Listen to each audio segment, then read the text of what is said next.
सुरु गरेँ है। ल सुरु गर्नुहोस् ल। सबैजनालाई अभिवादन। आज दलित विमर्श श्रृङ्खला 9 को दलित आन्दोलन गैर दलित सवाल सरकार र भूमिकामा यहाँ जुममा जोडिनु भएका सबै मित्रहरू र अहिले फेसबुक लाइभमा हेरिरहनु भएको सबैको मित्रहरूलाई हार्दिक अभिवादन। आज हामी हाम्रो दलित आन्दोलन विमर्श श्रृङ्खलाको अन्तिम दिन अर्थात् त्यसको भाग 9 मा आइपुगेका छौँ र आज हाम्रो विषय हुनेछ दलित आन्दोलन गैर दलित सवाल सरकार र भूमिका। र आज हामीसँग वक्ताहरू हुनुहुन्छ युग पाठकजी, लेखक युग पाठक, समाजशास्त्री सम्झना वाग्ले भट्टराई र वैज्ञानिक समाजवादी कम्युनिस्ट पार्टी नेपालका केन्द्रीय सदस्य महावीर विश्वकर्मा। र अब ढिलो नगरिकन सुरुवात नै गर्दा ठिक होला र मैले सानो सूचना दिइहालौँ। हरेक वक्ताहरूले कृपया आफ्नो सुरुको प्रेजेन्टेसन 20 मिनटमा सकाउन कोसिस गर्नु होला। त्यसपछि हामी सबै वक्ताहरूले आफ्नो कुरा राखिसकेपछि क्वेसन एन्सर राउन्डमा जानेछौँ र त्यस क्वेसन एन्सर राउन्डमा हामी यस विषयमा थप कुरा गर्नेछौँ। त्यही भएर मैले ढिलो नगरिकन अब कृपया आदरणीय लेखक युग पाठकजीलाई आफ्नो कुरा राख्न हार्दिक अनुरोध गरे।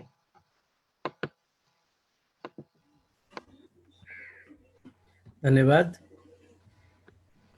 यो कार्यक्रममा यहाँ जुममा सहभागी हुनुहुने र फेसबुक लाइभमा हुनुहुने सबै मित्रहरूलाई मेरो एकमुष्ट नमस्कार। आज हामी दलितको सवालमा गैर दलितको भूमिका भन्ने विषयमा कुरा गर्दैछौँ। मलाई के लाग्छ भने सबभन्दा पहिलो प्रश्न हामी यो कुरा किन गर्दैछौँ भन्ने हुनुपर्छ।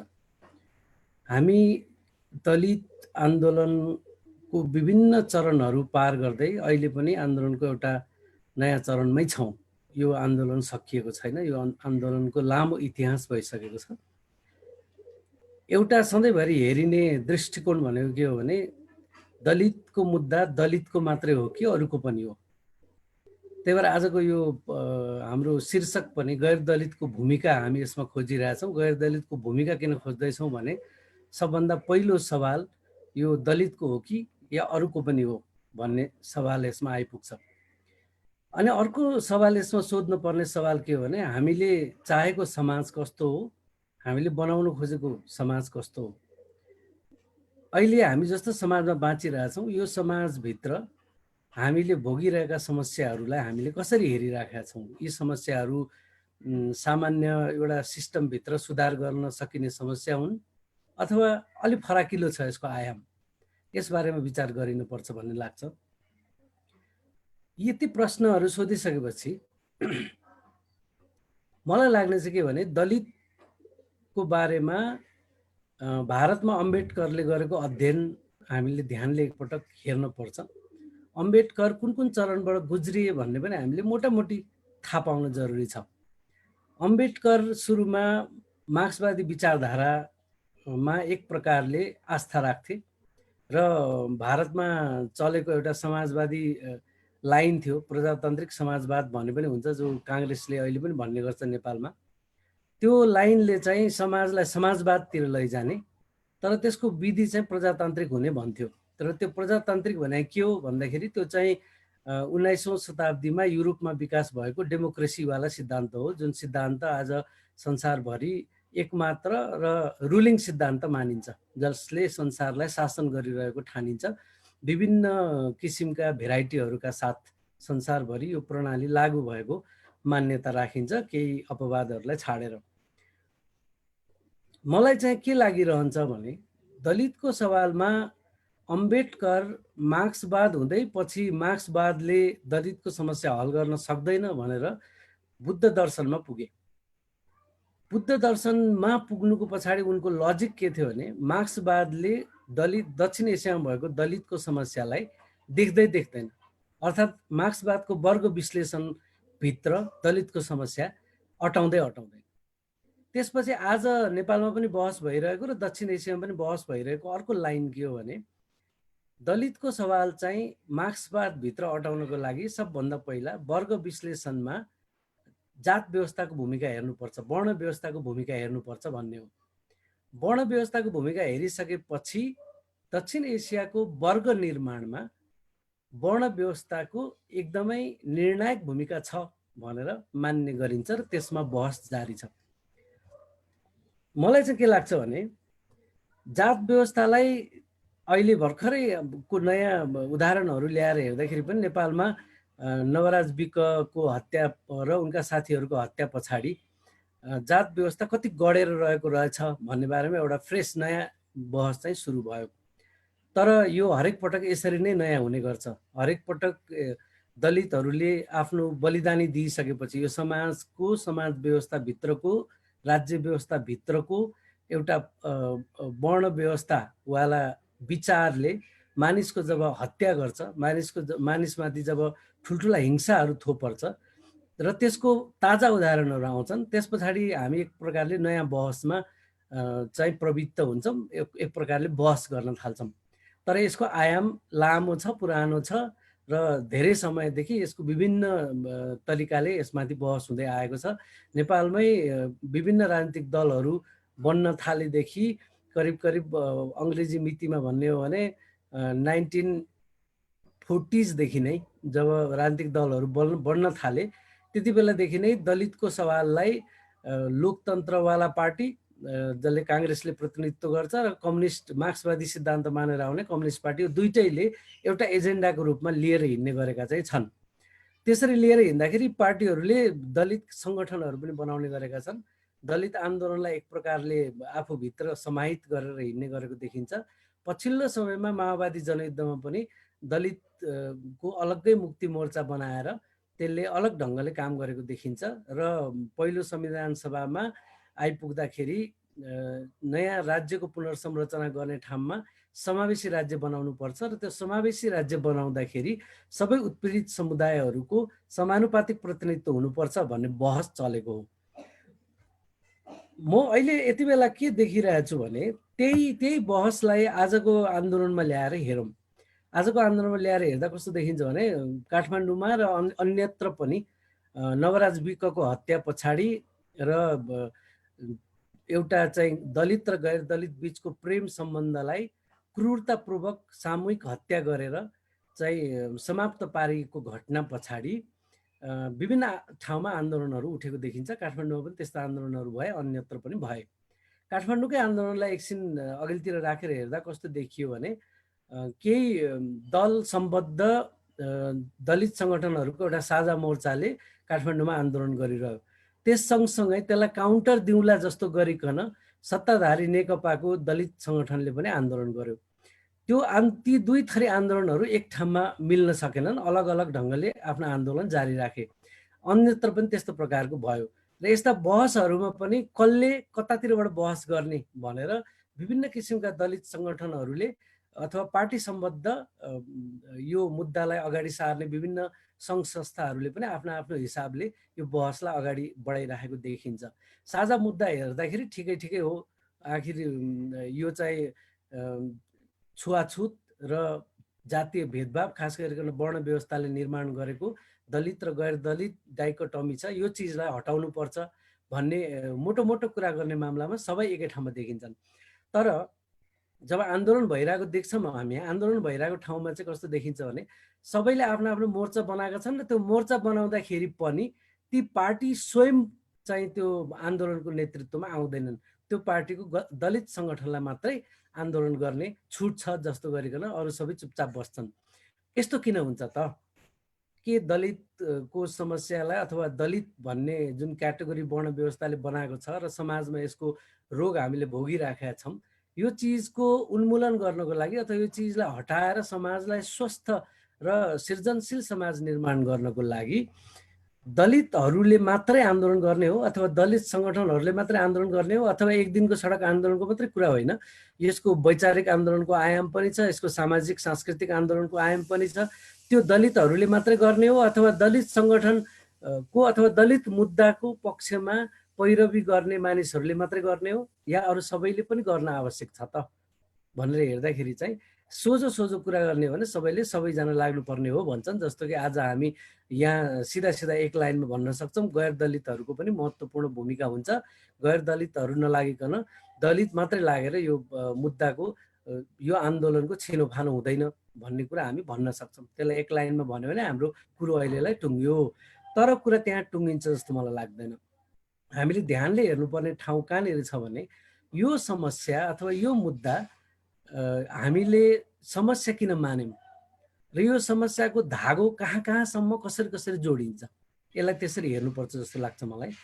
यसलाई आजसम्म गरिएको के हो भने चाहे त्यो कम्युनिस्ट पार्टी होस्, मार्क्सवादको सिद्धान्त मान्ने अथवा माओवादसम्म जुनसुकै प्रकारको सिद्धान्तहरू मान्ने किन नहोस्, विभिन्न कम्युनिस्ट पार्टीहरू भनौँ अथवा काङ्ग्रेस पार्टी भनौँ अथवा अहिलेको चाहिँ जनता समाजवादी पार्टी भनौँ अथवा अरू पार्टीहरूको पनि राप्रपा लगायत अरू पार्टीको पनि दलित सङ्गठन हुन सक्ने भयो।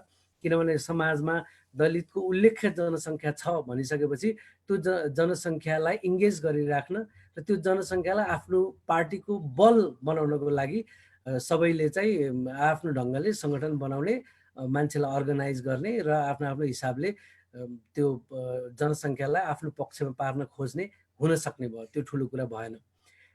तर यो चाहिँ हामीले मानिआएको, हामीले जानेको हाम्रो समाजको एउटा महत्त्वपूर्ण समस्या हो भनेर मान्छौँ हामी भने यसका आयामहरू के हुन् भनेर हेर्नुपर्ने हुन्छ। यदि यो एउटा मुद्दा मात्रै हो र त्यो मुद्दालाई समाधान गर्नको लागि जुनसुकै विचारधाराभित्र यो मुद्दा अटाउन सक्छ भनेर मान्ने हो भने आजको हामीले देखिरहेको परिदृश्य त्यही हो। जुनसुकै विचारधाराभित्र दलित आन्दोलन अटाउन सक्छ। काङ्ग्रेसको लोकतन्त्र भन्ने विचारधाराभित्र पनि अटाउन सक्ने भयो, राप्रपाको भित्र पनि अटाउन सक्ने भयो, अनि तपाईँको चाहिँ मधेसवादी दलभित्र भनेर भनिने दलभित्र पनि अटाउन सक्ने भयो। अहिलेको जनता समाजवादी अथवा साझा पार्टी जुनसुकै विचारधारा मान्ने, जुनसुकै विचारधारालाई लिएर यो समाजको नेतृत्व गर्छु भनेर अगाडि आउने राजनीतिक दल अथवा राजनीतिक विचारधाराले चाहिँ दलित आन्दोलनलाई, दलितको मुद्दालाई आफूभित्र समाहित गर्न सक्ने देखियो। त्यस्तो हुन्थ्यो भने दलित मुद्दा के हो त? यो के एउटा मुद्दा मात्रै हो?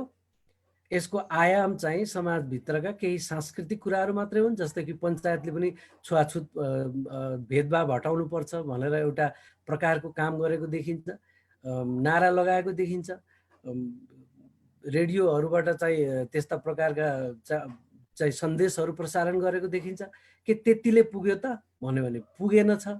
त्यसपछि माओवादीले त्यत्रो जनयुद्ध गर्दाखेरि दलित गैर दलितको बिहाबारी, अन्तर्जातीय बिहाबारी पनि एउटा समाधान हो भन्ने गरिन्छ हाम्रोमा। त्यसरी गर्ने हो भने पनि पुगेन छ। त्यसलाई हेर्ने हो भने तपाईँको चाहिँ माओवादीको हार्टल्यान्ड भनिएको, जहाँबाट माओवादी जनयुद्धले चाहिँ तपाईँको जहाँ केन्द्र बनाएर देशभरि आफ्नो चाहिँ पाइला पुर्यायो त्यो ठाउँ भनेको रोल्पा र रुकुम। त्यसमध्ये रुकुममै तपाईँको चाहिँ त्यत्रो ठुलो हत्याकाण्ड भयो। त्यसपछि गएर तपाईँले यसलाई एनजिओ आइएनजिओले पनि विभिन्न प्रकारका मुभमेन्टहरू गरिरहेको देखिन्छ। त्यसबाट समाधान हुन्थ्यो त भनौँ भने त्यसबाट पनि समाधान भएन। अनि त्यस पछाडि गएर तपाईँको संविधान सभामा, अघिल्लो पहिलो संविधान सभामा उल्लेख्य रूपमा दलित प्रतिनिधिहरू पनि पुगेका हुन्। त्यसपछि संविधान जो निर्माण गरियो 72 सालमा, म र म जस्ता मान्छेहरूको भनाइअनुसार त्यो प्रतिगामी संविधान भयो। त्यो प्रतिगामी संविधानले सबै मुद्दाहरूलाई उल्टो बाटोमा हिँडाएको सही हो, तर हामीले जे सकारात्मक परिवर्तनहरू देखिराखेका छौँ, सकारात्मक मुभ देखिराखेका छौँ, यी सबै आन्दोलनहरूको मुभले चाहिँ साँच्चीकै नेपाली समाजबाट यो चाहिँ तपाईँको वर्ण व्यवस्थावाला रोग हटाउनतिर उन्मुख छ त? यी आन्दोलनहरू उन्मुख भए त भनेर हेऱ्यौँ भने चाहिँ हामी त्यहाँनिर सङ्कटमा परेको देख्छौँ, मुद्दा सङ्कटमा परेको देख्छौँ। किनभने मेरो विचारमा माओवादी जनयुद्धलाई एकछिनमा हेरौँ। माओवादी जनयुद्धको मूल वैचारिक पृष्ठभूमि के त भन्दाखेरि मूल वैचारिक पृष्ठभूमि मार्क्सवाद, जसले चाहिँ तपाईँको यहाँ माथिपट्टि यसको विचार छ। त्यो विचारले भन्छ समाजमा वर्ग सङ्घर्ष छ, त्यो वर्ग सङ्घर्षलाई एक ठाउँमा पुर्याइसकेपछि अर्थात् त्यो वर्ग सङ्घर्षको सफल सञ्चालन गरेर समाजलाई स्टेप वाइज अगाडि लैजान सकिन्छ भनेर भन्छ। त्यसो हुँदाखेरि दलितको, जनजातिको, आदिवासीको, महिलाको लगायत जति पनि मुद्दाहरू माओवादीले उठायो त्यो आन्दोलनको जनयुद्धको क्रममा, त्यो मुद्दाहरू चाहिँ मुद्दाको रूपमा उठाएको देखिन्छ। तपाईँको चाहिँ मोर्चाहरू बनेका छन्, दलित मुक्ति मोर्चा, विभिन्न जनजातिका आदिवासीका मुक्ति मोर्चा,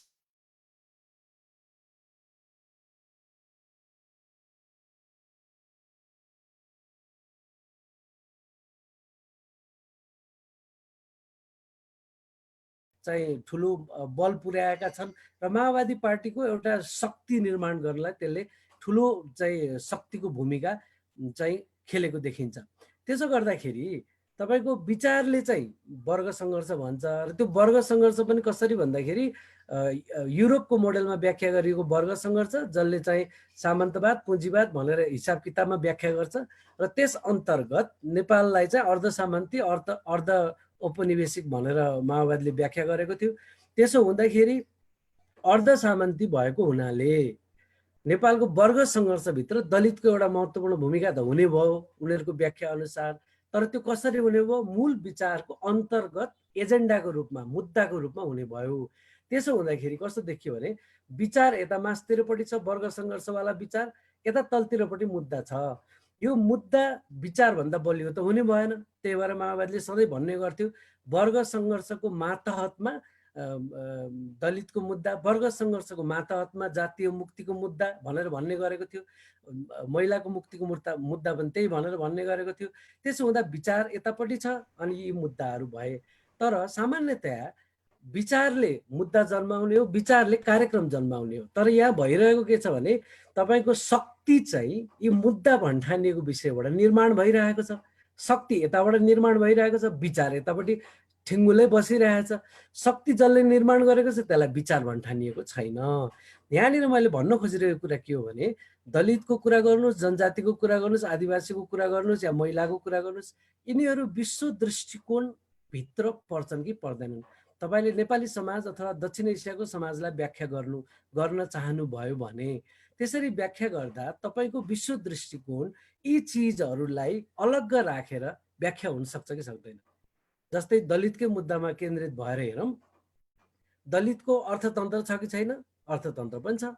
दलितको सामाजिक व्यवस्था छ कि छैन? सामाजिक व्यवस्था पनि छ। दलित निर्माण गर्ने सत्ता छ कि छैन? राज्य सत्ता पनि छ, समाज सत्ता पनि छ। त्यसको संस्कृति छ कि छैन? त्यसको संस्कृति पनि छ। त्यसको सबै चिज छ भनेपछि त्यतिको अङ्ग पुगेको चिज एउटा वैचारिक एन्टिटी हो कि होइन, त्यसलाई विचारको तहमा मान्ने कि नमान्ने? यदि हामी मान्दैनौँ भने त्यसलाई मुद्दाको तहमा मान्ने सक्ने भयो। मैले अघि नै भने त्यो मुद्दा राप्रपाको पनि हुन सक्ने भयो, किनभने आफ्नो आफ्नो वैचारिक फलकभित्र यो मुद्दा अटाउन सक्ने भयो, जसले पनि अटाउन सक्ने भयो।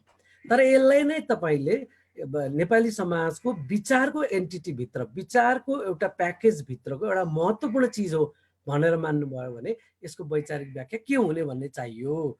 त्यसरी वैचारिक व्याख्या यसको हामीले दिन सकेनौँ भने कुरा के हुने भयो भन्दाखेरि यो दलितको मुद्दा हुने भयो र दलितको मुद्दा मात्रै हुने भयो, विचारको तहमा हुने भएन।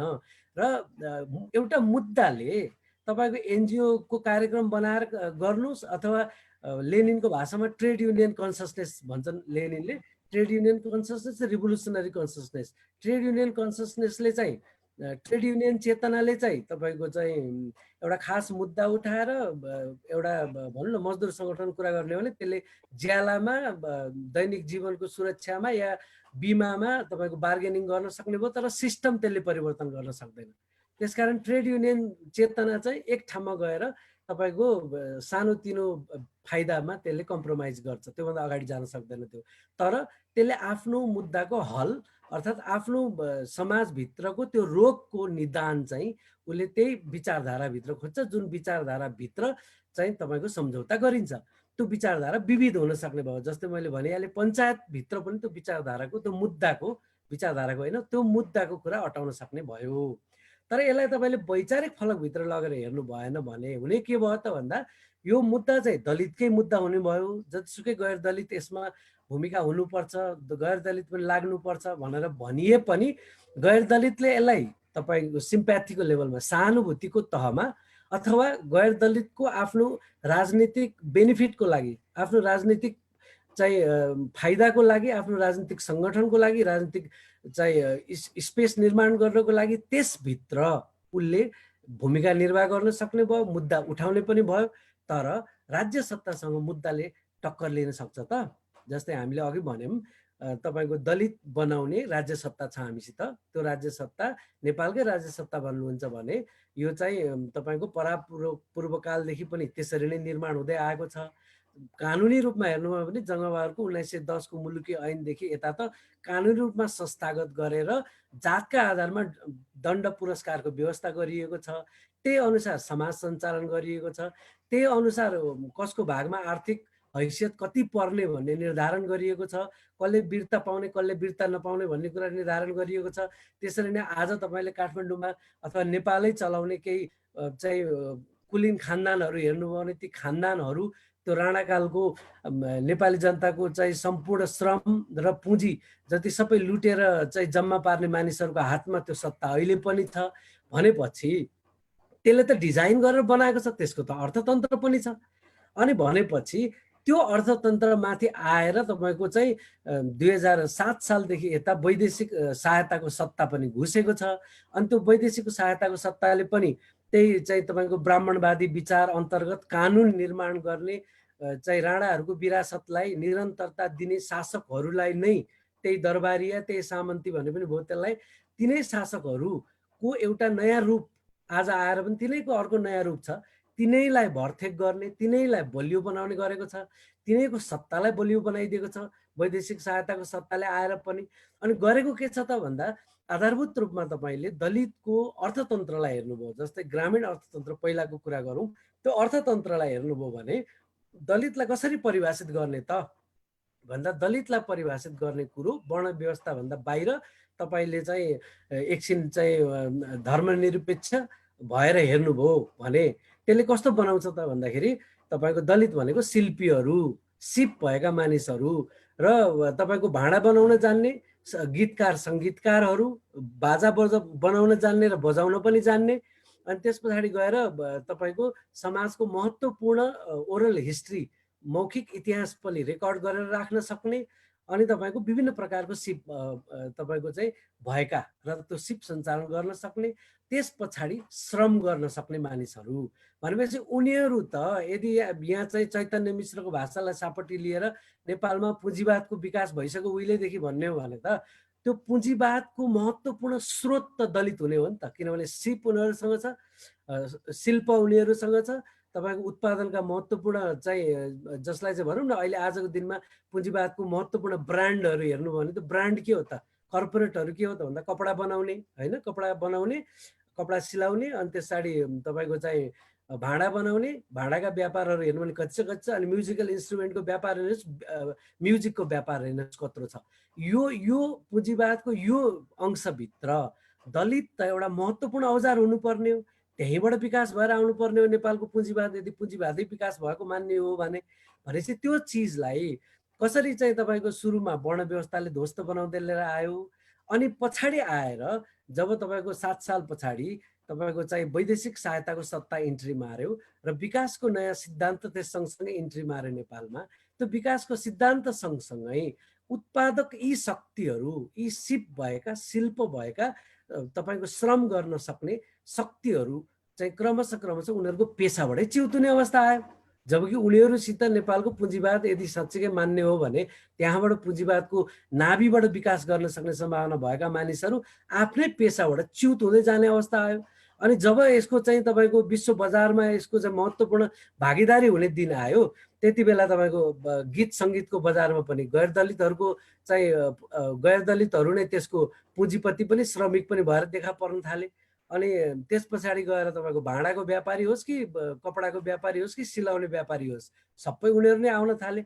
भनेपछि कसले कब्जा गर्यो त, अर्कैले कब्जा गर्यो भने सिस्टमेटिकल्ली तपाईँको आर्थिक हिसाबले पनि दलित वर्ण व्यवस्थाको एउटा आफ्नो अर्थतन्त्र छ र दलितको आफ्नो अर्थतन्त्र जुन पुरानो समयदेखि थियो त्यो अर्थतन्त्रलाई ध्वस्त पारिएको छ। भनेपछि पहिला वर्ण व्यवस्था लगाएर पछि वर्ण व्यवस्थाले नपुगेर वैदेशिक सहायताको सत्ता र उनीहरूको विकासको सिद्धान्त पनि लगाएर ध्वस्त पारिएको छ। संस्कृतिको कुरा गर्नुहुन्छ भने तपाईँको श्रम र सिपबाट बन्ने एउटा नयाँ संस्कृति, जुन संस्कृति आजको समयमा तपाईँको जब जहाँ सहर बजार निर्माण भएको छ त्यहाँ तपाईँको चाहिँ जुनसुकै भनौँ न एकजना ब्राह्मण समुदायको अथवा क्षेत्री समुदायको महिलाले तपाईँको चाहिँ 2 जना 3 जना टेलर राखेर कपडा सिलाएर एउटा सानो बिजनेस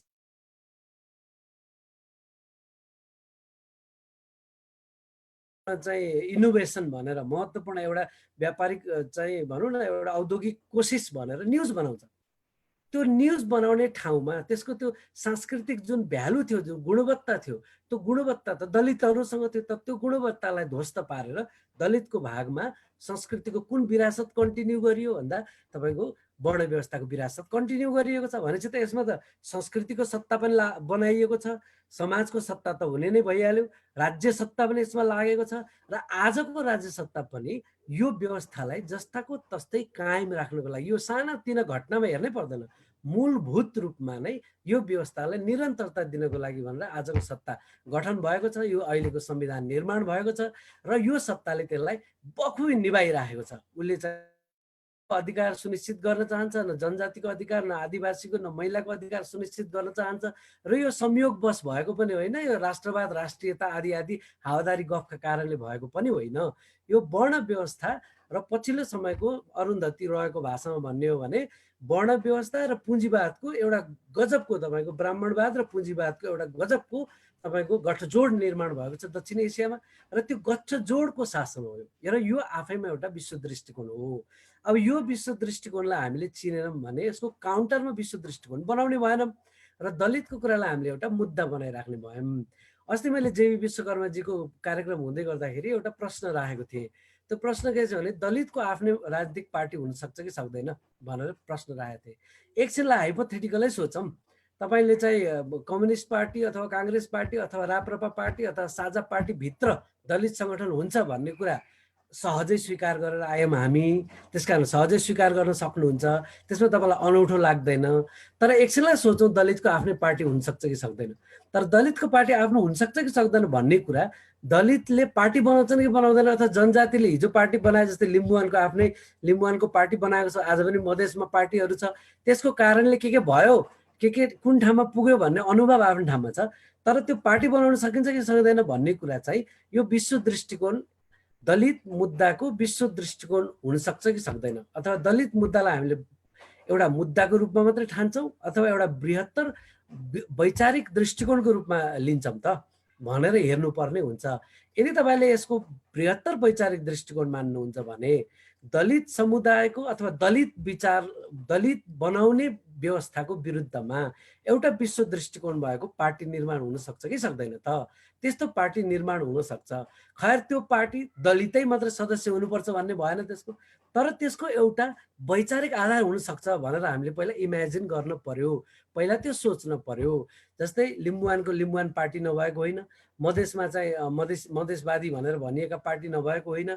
2 नम्बर प्रदेशमा त तपाईँले मधेस पहिचानको एउटा जस्तै यो यो यो चाहिँ सङ्घीयता ध्वस्त पार्ने संविधान अन्तर्गतकै भए पनि एउटा प्रदेशको सरकार त छ, तर त्यसको डेलिभरी सिस्टम, त्यसको सोच्ने तरिका सबै जग्गा हेर्नुभयो भने त्यसले मधेसको कुरोलाई एउटा असन्तुष्टि जाहेर गर्ने र असन्तुष्टि जाहेर गरेर एउटा मुद्दाको रूपमा भइआएको सिस्टमभित्र भाग खोज्ने भन्दा बढी त्यसको दृष्टिकोण छैन। लिम्बुवानको पनि त्यही हो, त्यो दृष्टिकोणले पहिचानसम्म मात्रै खोज्छ। त्यो पहिचान प्राप्त भइसकेपछि त्यो पहिचानभित्रको जस्तै लिम्बुवानको वैचारिक विश्व दृष्टिकोण के हो त भनेर त्यसले निर्माण गरेको छैन। त्यसले के मात्र निर्माण गरेको छ भन्दाखेरि हाम्रो पहिचान यस्तो यस्तो हो, हाम्रो पहिचान मुन्दुम हो, हामी प्रकृति पूजक हौँ, जे हौँ भने पनि त्यो यो आजको दुनियाँभित्र, आजको संसारको यो वैश्विक पुँजीवादी दुनियाँभित्र आफ्नो संसार चलाउने विचार के हो त? त्यो विचारको निर्माण गरिएको छैन।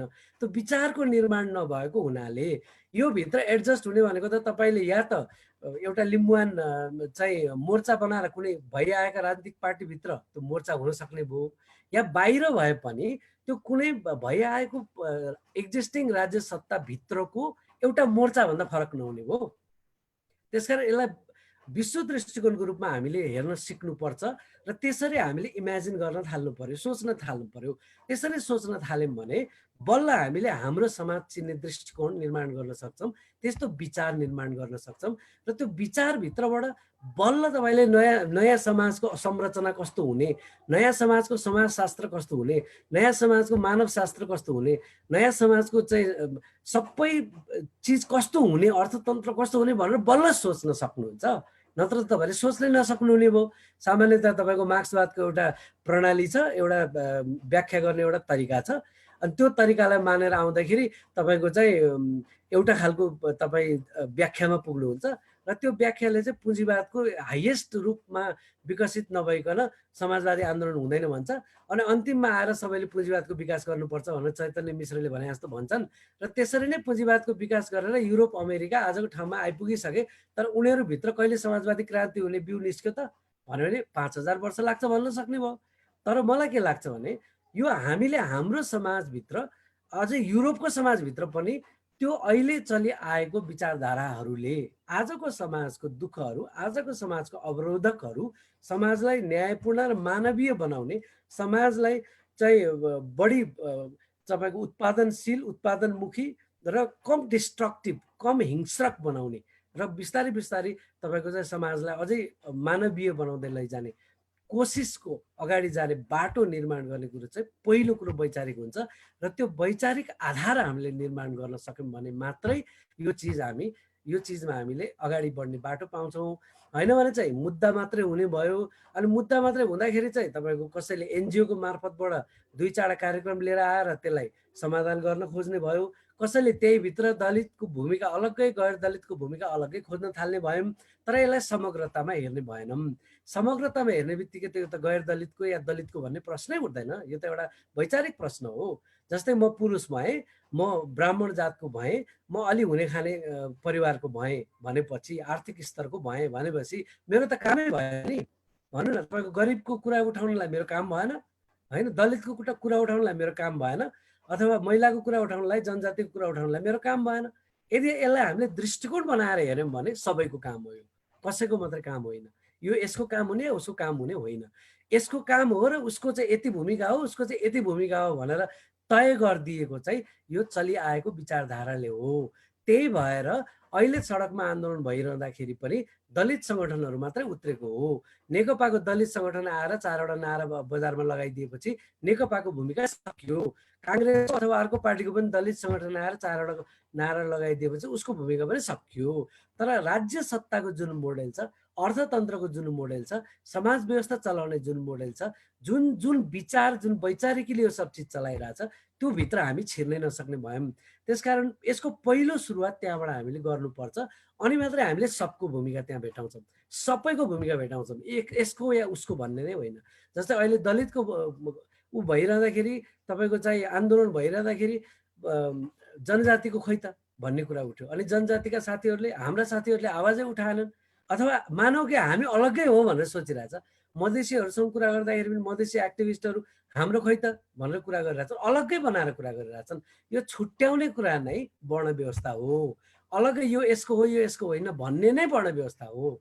त्यसकारण वर्ण व्यवस्थाको यो चरित्रको विरुद्धमा लड्ने हो भने तपाईँले यो सब चिजलाई एउटा विश्व दृष्टिकोणको फलकमा राखेर हेर्ने कोसिस गर्नुपर्ने भयो र एउटा नयाँ खालको वैचारिकीको निर्माण गर्नुपर्ने भयो भन्ने मलाई लाग्छ। अहिलेलाई यति कुरा राखेँ, बाँकी थप कुरा पछि गरौँला। धन्यवाद। धेरै धेरै धन्यवाद युगजी। अब मैले समाजशास्त्री सम्झना वाग्ले भट्टराईजीलाई आफ्नो कुरा राख्न हार्दिक अनुरोध गरेँ। सम्झनामा अनम्युट गर्नु होला है आफूलाई। सर्वप्रथम सबैजनालाई नमस्ते। यो जुम मिटिङ मार्फत लाइभ हेरिरहनु, यो प्रत्यक्ष सुनिरहनु भएको सम्पूर्णलाई म सम्झना वाग्लेको तर्फबाट नमस्ते गर्न चाहन्छु। आजको विषयवस्तु रहेको छ हाम्रो चाहिँ दलित आन्दोलनमा गैर दलितको विषय बारेमा चाहिँ बोल्नको लागि हाम्रो आजको यो कार्यक्रम अगाडि त सुरुमै म के भन्न चाहन्छु भने यो दलित आन्दोलनमा गैर दलित भूमिका विषयमा मेरो आज ऱ्यान्डम टिप्पणी चाहिँ यसको चाहिँ मेरो आजको टिप्पणीलाई चाहिँ मैले ऱ्यान्डमको रूपमा लिएको छु। यसको बारेमा भन्नुपर्दा अघि हाम्रो युग पाठक सरले पनि भन्नुभयो, यसका ऐतिहासिक पक्षहरू, यसका पृष्ठभूमिहरूको बारेमा चाहिँ दलित आन्दोलन, दलितको विषयहरूमा उहाँले धेरै भन्नुभयो। त्यसकारण त्यो कुरालाई चाहिँ ऐतिहासिक र यसका पृष्ठभूमिका विषयवस्तुहरूमा चाहिँ म त्योतर्फ नगइकन म सिधै यो विषयवस्तुमा प्रवेश गर्छु। अहिले भइरहेको दलितमाथि भइरहेको थिचोमिचो मान्छेहरू यसको पक्षमा लिएर यसको पक्षमा बोल्ने वकालत गर्ने यसमा गर्नेलाई चाहिँ मैले 3 प्रकारबाट 3 पक्षबाट हेरिराखेको छु। 3 पक्षका मान्छेहरूले 3 पक्षको समूहहरूले यसको बारेमा बोलेको देखेको छु। सर्वप्रथम चाहिँ यसमा चाहिँ कस्तो पाउँछु भने मैले पहिलो चाहिँ अहिले भइरहेको छ 3 पक्षमा विशुद्ध रूपमा जुन घट्यो यो पछिल्लो टाइम चाहिँ नवराज विकको र साथीहरूमाथि जुन चाहिँ घटनाहरू घट्यो यो सकेपछि यो आन्दोलनका दलित मुद्दाहरूले चाहिँ अलि धेरै नै यो मुद्दाहरूमा छलफलहरू आन्दोलन अलिकति सतहमा अलिकति अगाडिहरू चाहिँ आएका छन् यी विषयवस्तुहरू। यसमा चाहिँ नवराज विक र साथीहरूमाथि भएको हिंसाले सतहमा ल्याएको जातीय दलको विरुद्धमा बोल्नेहरू एउटा जमात एउटा समूहहरू छ। यो त्यो पक्षमा कस्तो छ भने उहाँहरूले चाहिँ जुन सोती गाउँमा चाहिँ छुवाछुत चाहिँ हाम्रो त्यो गाउँमा जातीय छुवाछुत यो चाहिँ कारणले भएको होइन भनेर चाहिँ उहाँहरूले त्यसलाई प्रमाणको लागि भिडियोहरू बनाएर सामाजिक सञ्जाल देख्न हरेक काममा चाहिँ त्योहरू पनि अगाडि ल्याउनु भएको छ। यद्यपि त्यो पक्षले जातीय उत्पीडनको जागरण छैन है हाम्रो सोती गाउँमा भनेर त्यो पक्षमा बोल्नु भएको छ भने एउटा अनि र अर्को पक्ष चाहिँ कस्तो हुन्छ भने निरपेक्ष देखेको छु अर्को जसले चाहिँ आफ्नो घर परिवारमा आफ्नो समुदायमा आफ्नो विशेष गरी समुदाय भन्दा पनि आफ्नो घरको घटना नघटेको कारणले चाहिँ उहाँहरूले चाहिँ के भनिरहनु भएको छ भने यो घटना हुनु चाहिँ विगत दोष छ र उताबाट चाहिँ जुन उहाँले जुन गर्न भनेर जानुभयो उहाँको प्रेमिकाको गाउँको पनि दोष छ त्यो दुवैको भूमिका उत्तिकै छ भनेर हेर्नु भएको छ। उहाँले के भन्नुहुन्छ भने यो लगमा यो समयमा नवराज विकहरू चाहिँ त्यसरी जानु पनि हुन्थेन। एउटा चाहिँ केटीको उमेर चाहिँ यो केर जानु हुन्थेन एक तरिकाले त्यसरी पनि भन्नुहुन्छ। जुन बिचको जुन निरय खालको कमेन्ट गर्नेहरू हुनुहुन्छ अनि अर्को उहाँहरूले त्यसैले कसरी लिनुहुन्छ भने यस्तै खालको हिंसा चाहिँ गर्नुमा यो कारण उहाँहरूले चाहिँ मिक्स टाइपको यसको प्रतिक्रियाहरू पक्षहरू पनि पाएको छु भने तेस्रो पक्ष चाहिँ मैले पाएको भन्छ यो भनेको एउटा तेस्रो पक्षलाई मैले कसरी साँच्चै जातीय विभेदको विरुद्ध जातीय विभेद र विभेद भनेको मानवता विरुद्धको अपराध हो है। यसको लागि हामी गैर दलित हामी सबै मिलेर यसको जरै देखाउनुपर्छ एकदम हामीलाई लाई पनि मैले हेरेको छु। यसरी हेर्दाखेरि चाहिँ अहिले जुन चाहिँ सतहमा आइरहेको कुराहरू छ दलितको लागि जुन भइरहेको छ त्यसका इस्युहरू अगाडि आइरहेको छन् यसलाई चाहिँ समयकाबाट विश्लेषण गरेर देखेको छु। यसकै आधारमा त यो समयमा यो मुद्दा पत्रिकाहरूमा अलि धेरै नै केही मात्रामा धेरै भन्दा पनि अलिकति केही मात्रामा चाहिँ पहिलेको भन्दा अलिकति केही स्पेसहरू चाहिँ पाएको छ। यसको लागि चाहिँ हाम्रो नयाँ पत्रिकाको चाहिँ रेमबहादुर विक उहाँले चाहिँ एउटा सानो सर्वे नै गरेर चाहिँ एउटा लेख निकाल्नु भएको रहेछ। यसमा चाहिँ के लेख्नु भएको रहेछ भने चाहिँ रूपमा चाहिँ कसरी चाहिँ दलितको मुद्दाहरू पत्र पत्रिकाहरू राष्ट्रिय दैनिकहरूमा अनलाइन मिडियाहरूमा कसरी उठाएका छन् विचार उठाएका छन् भनेर चाहिँ उहाँले एउटा सानो स्टडी पनि गर्नुभएको छ। उहाँले चाहिँ लगभग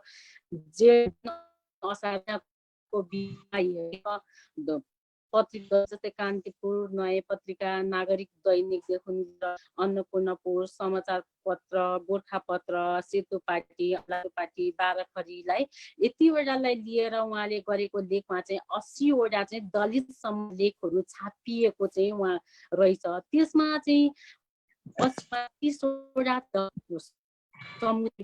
देखिएको भने 44 सोकल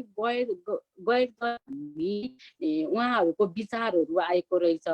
यसलाई सरसर्ती हेर्दा पनि 36 र 44 भनेर एक हिसाबले यो संख्या हेर्दा चाहिँ गैर दलितले धेरै तथापि हामीले हाम्रो चाहिँ जनसाङ्ख्यिक रूप छ त्यसलाई हेर्ने हो दलितको जनसङ्ख्या भनेको चाहिँ लगभग हाम्रो 8-9% भन्दा छैन। त्यो हिसाबले हेर्ने हो भने त त्यस पर्सन तरिकाले हेर्ने हो भने त आवाज अलिक भएको पब्लिकमा उहाँहरूले बोल्दै गर्दा पनि यो आवाज भनेको चाहिँ कम नै हो। त्यही पनि पहिलाको तुलनामा योहरू बोल्नु भएको छ। त्यो हिसाबले 36 दलितहरूले यो विषयमा बोल्नु भनेको पनि पहिलाको तुलनामा अहिले बिस्तारै दलितको इस्युमा उहाँहरू बोल्नलाई पनि अलिकति अगाडि आइरहनु भएको छ। अलिकति सचेत भन्ने भइसके गैर दलितहरू विषयमा यसरी बोल्नु भएको छ। अनि यसले पनि के देखाउँछ भने यो पछिल्लो समयमा जुन रूपमा उहाँहरूको संलग्नता हुनु पर्थ्यो यो मुद्दा भनेको यो दलित आन्दोलन या जुन चाहिँ अहिले जसरी घटनाहरू भए नवराज विकदेखि लिएर अरूहरू जसको चाहिँ उहाँहरूले चाहिँ जातीय विभेदकै गरी चाहिँ उहाँहरूको घटनाहरू यो पछिमा बोल्नु भनेको यो घटनाको चाहिँ दलितको मात्र थिएन।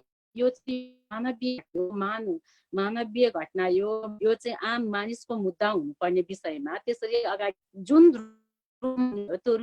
रूपमा गएको अवस्था चाहिँ देखिएको छैन। यद्यपि पनि गैरको उहाँहरूको संज्ञा चाहिँ छ। अनि यसरी हेर्दाखेरि चाहिँ देखिन्छ नि यसले चाहिँ यसका दिशाहरू अगाडि आएका छन्। यसलाई पनि क्रमिक रूपले चाहिँ गैर दलितहरू सोकल गैर दलित हात दिनु भएको छ भन्ने कुरा चाहिँ यो छ अहिलेको पछिल्लो समयले।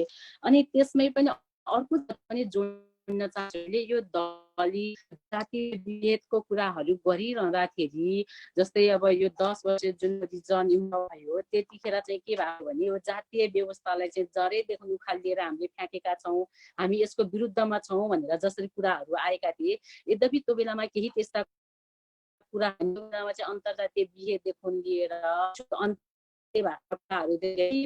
कुराहरू पनि आएका थिए। तर फेरि हामीले हेर्दै गर्दा र यो पछिल्लो टाइम चाहिँ अङ्गी र पासीको जुन घटनाले जराहरू यसको जराहरू समाजमा अझै पनि कसरी गाडिएर रहेका रहेछन् है यसका प्रमाणहरूको रूपमा देखिएको छ। त्यस अहिले चाहिँ मलाई के लाग्छ अझै पनि यो समाजमा हामीले स्वीकारौँ नस्वीकारौँ अझै पनि हाम्रो समाजमा सबैभन्दा समाजको कलङ्क भनेको चाहिँ जातीय विभेद दलित प्रतिको उत्पीडन नै हो।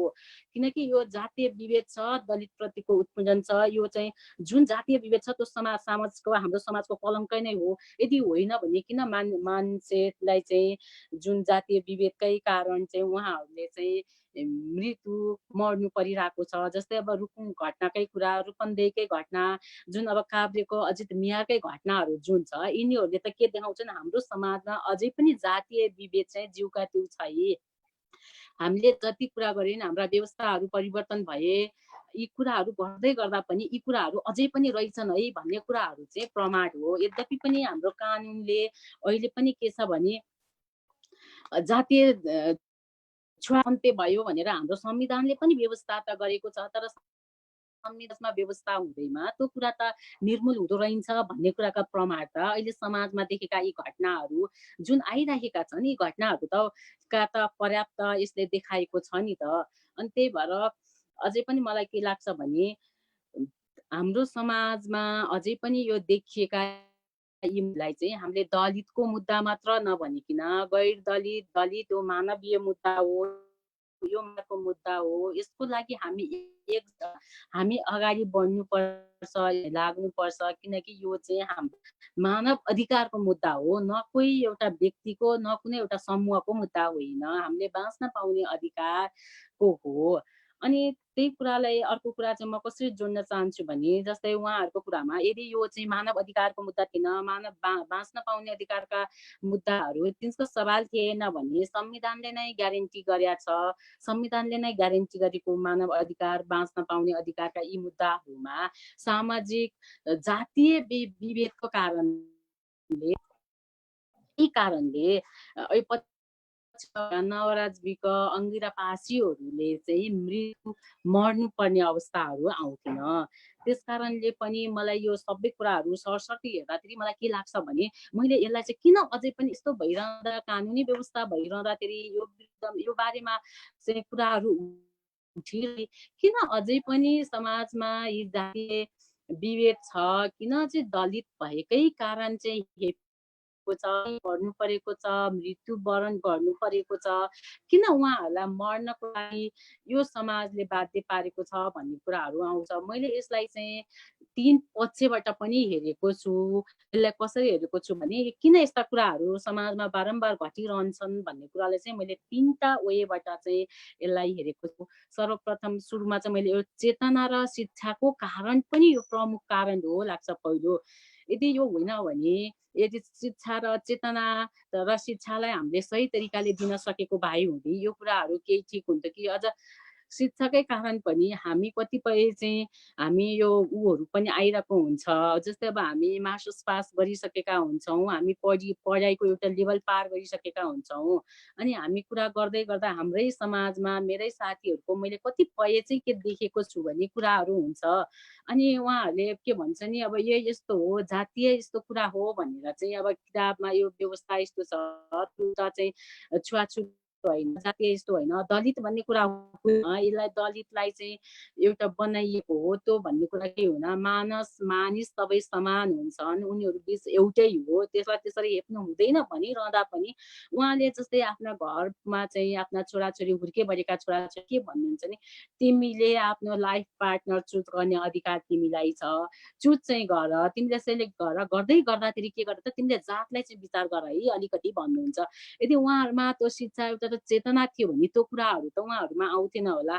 यस्ताले पनि हाम्रो समाजमा अझै पनि यी जातीय छुवाछुतका कुराहरूलाई जिउका तिउ नै राखिरहेको छ। अब जस्तै अब कतिपय प्रसङ्गहरू हामी सुन्छौँ, अब किताबहरूमा राखिएका अब पढाउँदै गर्दाखेरि कतिपय प्रसङ्गहरू जस्तै भन्नुपर्दा के भन्छ भने किताबमा अब लेखिएको हुन्छ जस्तै जाँड रक्सी खानु हुँदैन, तास खेल्नु हुँदैन, यो कुरीति हो, यो कुसंस्कार हो, यसले चाहिँ हामीलाई गर्दैन, यसले हामीलाई सही बाटोमा देखाउँदैन भन्ने कुराहरू हामीलाई थाहा हुन्छ। र पनि त्यो कुरा भन्दै गर्दाखेरि जसले पढाउँदै गरेको हुन्छ, जसले भन्दै गर्छ उहाँले फेरि के भन्छ नि किताबको पो खानु हुँदैन, त्यो कुरा बोतलको त खानु हुन्छ, जसरी भन्नुहुन्छ, जसरी गर्नुहुन्छ। ठ्याक्कै त्यही कुरा चाहिँ यो जातीय छुवाछुतमा पनि व्यवहारमा कागजमा पो लेखा छ, तर उहाँले आफ्नै घर परिवार छोराछोरी बिहेदानदेखि लिएर हरेक कुरा गर्ने बेला तिमीले लाइफ पार्टनरलाई चाहिँ चुज गर्दा त्यो विचार गर है भन्ने कुराहरूले देखिन्छ। अनि अर्को कुरा चाहिँ कतिपय हाम्रा सो कल विद्वान भन्नेहरूले चाहिँ के भन्नुहुन्छ भने हामी दलितसँग बसेर चिया खान्छौँ, मेरो किचनमा उहाँहरूलाई एक्सेस छ, यो छ त्यो छ भन्नुहुन्छ। त्यो कारणले नै दलितको जुन कुराहरू छन्, जुन जातीय छुवाछुत त्यो कारणले चाहिँ हट्दैन। तर उहाँहरूले मैले मेरो किचनमा एउटा दलितलाई एक्सेस दिएको भन्ने कारण नै म एकदम महान हो, मैले त्यसलाई यो गरेको छु भनेर जसरी देखाइएको हुन्छ, त्यो पक्षले पनि कहिले त्यसरी पनि हाम्रो समाजमा जुन रहेको जातीय छुवाछुतलाई चाहिँ त्यसले पनि निर्मूल पार्न सक्दैन। ती पक्षहरूमा चाहिँ मलाई चाहिँ यसमा चाहिँ अलिकति सोचमा परिवर्तन गर्नुपर्छ जस्तो लाग्छ, सोचहरूको कुराले। अनि जस्तै अब हामीले कुरा गर्छौँ जस्तै हाम्रो अझै पनि अब जस्तै के छ नि अब अझै हामीले व्यवहारिक रूपमा हेर्दाखेरि व्यवहारिक जीवनमा यो प्राकृतिक नियमको कुरा नै गर्ने हो भने एउटा मान्छे जन्मिँदाखेरि दलितको बच्चा जन्मिनु या गैर दलितको बच्चा जन्मिनु भनेको पनि एउटै प्रोसेसबाट जन्मिने हो, एउटै प्रक्रियाबाट। दलित वा सोकल गैर दलितहरूले फेर्ने सास पनि एउटै हो, उनीहरू बाँच्ने आधारहरू जसरी जीवन जिउँछन् त्यो एउटै आधार हो भने पिउने पानी एउटै हो, खेल्ने ठाउँ एउटै हो, भन्न जाने ठाउँ एउटै हो, सबै कुरा एउटै हो भन्दै पनि अझै पनि एउटै छ भने किन अझै पनि समाजमा चाहिँ जातीय छुवाछुत भइरहेको हुन्छ, त्यो किन अझै पनि दलित नन दलित गैर दलितका कुराहरू आइरहेको हुन्छ भन्ने कुराहरू लाग्छ। यो कुरा चाहिँ मैले यो शिक्षा चेतना सँगै मान्छेले सोचमा पनि परिवर्तन ल्याउनु पर्छ। यो सोचको कारणले पनि यस्तो भएको हो, यो सोचले पनि यसलाई डिराइभ गरेको हो जस्तो लाग्छ। अनि अर्को कुरा दोस्रोमा चाहिँ मलाई के लाग्छ भने जस्तै विभेद र विभेद विरुद्धमा सरकारी संयन्त्रहरूले कसरी काम गरेछ भन्ने कुराले पनि अर्को प्रधान रूपमा यसले पनि हेरेको हुन्छ। जस्तै अब मैले अघि पनि भनिसकेँ, हाम्रो कानुनी कुराहरू संविधानमै ग्यारेन्टी गरेको छ, कानुनमा छ। छुवाछुत जातीय छुवाछुत अन्त्य भएको 14 वर्ष भइसकेको छ र पनि अझै यस्ता घटना नवराज विकहरूको फाँसीहरू जुन चाहिँ अस्ति भर्खर मैले एउटा हाम्रो बिन्दु परिवार उहाँले लेख्नु भएको एउटा लेख हेरेको त्यहाँ उहाँको छोरीले उहाँको इन्टरकास्ट बिहे हुँदाखेरि उहाँको छोरीले चाहिँ एकदम मेरो शरीरमा चाहिँ दलितको पनि रगत छ म काटेर फ्याँक्छु भनेर जुन उसको छोरीले भन्नुभयो त्यो कुराहरूले हामीलाई एकदम छोएको हुन्छ कि अहिले पनि त्यो बच्चाको मनमा पनि अझै पनि दलित र जातीय छुवाछुतको बारेमा अझै पनि त्यो लेभलले कुराहरू घटिएर बसेको छ भने यो कहिले अन्त्य हुन्छ त किन यो भइरहेको छ किन यसरी चाहिँ यी विषयहरू अगाडि आएका छन् भन्ने हो भने त हाम्रा कानुनी व्यवस्थाहरू त भएका छन् नि त कानुन बनाइएका छन् संविधानमा ग्यारेन्टी गरेका छन् त्यो विरुद्धका यदि त्यसलाई छुवाछुतमा कसैले गरेन त्यसलाई चाहिँ सजायका व्यवस्था छ र पनि यद्यपि यी कुराहरू समाजमा किन घटिरहेका छन् भने त्यसका कार्यान्वयनको पक्ष फितलो छ त्यो कार्यान्वयनको पक्षमा चाहिँ के भयो भने त्यो कसले बनायो जस्तै संविधान कानुन बनाउने कानुनलाई व्याख्या गर्ने र कानुनलाई कार्यान्वयन गर्ने अधिकांश ठाउँमा अहिले पनि सोकल गैर दलितहरूको प्रबुद्ध रहेको छ उहाँहरू त्यो ठाउँमा हुनुहुन्छ र उहाँहरूको सोचमा अझै पनि यो जातीय छुवाछुत भनेको चाहिँ केही होइन है यो होइन यो सबै मान्छेले मानव भएर बाँच्न पाउने अधिकार सबैको समान हुन्छ यो जातीय भन्ने कुरा छुवाछुत भन्ने कुरा चाहिँ यो केही होइन भन्ने कुरा अझै पनि उहाँहरूमा रहिरहेको छ के त्यो कारणले चाहिँ यो विभेदको विरुद्धमा यो सरकारी संयन्त्र सामाजिक संरचनाहरूमा चाहिँ अझै पनि यसलाई अलिकति हामीले कार्यान्वयनको पक्षहरूलाई त्यही रूपले लगाउनु पर्छ अलिक कार्यान्वयन गर्दाखेरि त्यसलाई कडाइको रूपले गर्नुपर्छ यो कारणले गर्दा पनि अझै पनि समाजमा यस्ता छन् र अर्को तेस्रो पक्षलाई मैले कसरी लिएको छु कसरी हेरेको छु भन्ने लाग्छ भने मलाई जस्तै यो कतिपयले यो चाहिँ जातीय छुवाछुतको यो मुद्दालाई के भनेका छन् यो समस्याको मूल जरो भनेको सांस्कृतिक पक्ष हो भन्ने कुरा छ भने कतिले यसलाई धार्मिक पक्ष हो भन्नु भएको छ के भने कतिलाई यसले यो वर्गीय पक्ष हो त्यसकारण कसैले धार्मिकको रूपमा व्याख्या गर्नु भएको छ कसैले सांस्कृतिक रूपले गर्नु भएको छ कतिले धार्मिक रूपमा गर्नु भएको छ भने कतिले वर्गीय रूपले भन्नुहुन्छ तर मलाई के लाग्छ भने यो जातीय छुवाछुत दलित गैर दलित यी यस्ता कुराहरू आएको चाहिँ मलाई के लाग्छ मेरो विचारमा यो सबैको दलित हो यो चाहिँ के हो भने सांस्कृतिक धार्मिक वर्गीय यी सबैको अन्तर्घुलित हो लाग्छ कि यो अन्तर्घुलितले सतहमा देखिएको समस्या हो यो पुँजीवादले बढ्दै यो पुँजीवादले चाहिँ यो के गरेको भने ले बढाउँदै लगेको या पुँजीवादले यसलाई मलजल गरेको यसलाई बढावा दिँदै लगेको चाहिँ समस्या यो चाहिँ सामाजिक समस्या खडा गरेको हो यसको बारेमा चाहिँ अब हामीले चाहिँ यसलाई कसरी हेरिनुपर्छ यसलाई कसरी लिने हो भन्ने जस्तो लाग्छ भने जस्तै वर्गीय समयसम्म कस भने अब अलिकति चाहिँ धनी दलितलाई र गरिब दलितलाई हेर्ने दृष्टिकोणहरूमा पनि फरक पाउँछौँ हामीले हाम्रो समाजमा अझै पनि त्यो विद्यमानहरू छ गरिब दलितलाई र धनी गरिबलाई जसरी वर्गीय रूपमा हेरिन्छ त्यो पनि एक हिसाबले त्यसले पनि काहीँ न काहीँ चाहिँ त्यसले पनि मलजब गरेको छ र अनि अर्को चाहिँ अब सांस्कृतिक धार्मिक कुराहरूले पनि अलिकति यसलाई बढावा दिएको हो र यी कुराहरूलाई हामीले चाहिँ यो अन्तर्घुलित जुन रूपले आएको चाहिँ सतहमा देखिएको समस्या यसको पक्षमा लागि चाहिँ हामीले चाहिँ अब एकजुट भएर अगाडि बढ्नुपर्छ जुन यो मुद्दा चाहिँ न दलितको मात्र मुद्दा हो न गैर दलित मात्र हो हामी सबैको आम मान्छेको हामी सबैको मुद्दा हो किनकि यो आम मानव अधिकारको मुद्दा हो यसको बारेमा चाहिँ हामी सबैजना एकजुट भएर चाहिँ अगाडि बढ्नुपर्छ भन्ने चाहिँ मलाई लाग्छ र अनि अब हामीले यो आजको हाम्रो यो विषयमा हामीले यो कुरा गर्दै गर्दाखेरि दलित आन्दोलनमा चाहिँ यो गैर दलितको भूमिकाहरूको बारेमा किन अगाडि अझै पनि जति मात्रामा आउनु पर्दो आएको छैन भन्ने कुराहरू पनि चलिराखेको छ हाम्रो बहसहरू यद्यपि केही नहुनु भन्दा यसले केही चाहिँ भएको छ यो बहसहरू अगाडि आएकाहरू छन् अब यो बहसलाई चाहिँ हामीले अलिकति मिहिन पाराले चाहिँ यसको बारेमा छलफल अगाडि बढाउनुपर्छ किनकि यो दलित या सोकल गैर दलित यो भन्नु भनेको चाहिँ यो कुनै पनि यो चाहिँ होइन यो चाहिँ मुद्दा होइन हामीले यसलाई त्यसरी हेरिनु हुँदैन अझै पनि हामी त्यसरी हेर्छौँ भने यसले चाहिँ समाजमा अझै पनि एउटा खाडल एउटा स्पेस एउटा ग्याप निर्माण गरेको हुन्छ अब पनि हामीले यो खाडललाई यो ग्यापलाई चाहिँ यसलाई पूर्णको लागि यसको विभेद होइन है भन्नको लागि हामी अझै पनि एकजुट भएर अगाडि बढ्नुपर्छ यसलाई चाहिँ एउटा पक्षको मात्र मुद्दा हो भनेर चाहिँ यसलाई हामीले लिनु हुँदैन मैले चाहिँ अब आज सरस्वती हेर्दा चाहिँ यसलाई यो 3 शैली यो 3 चरणबाट यसरी चाहिँ हामीले हेरिनुपर्छ, समाजमा यसरी चाहिँ वैकरण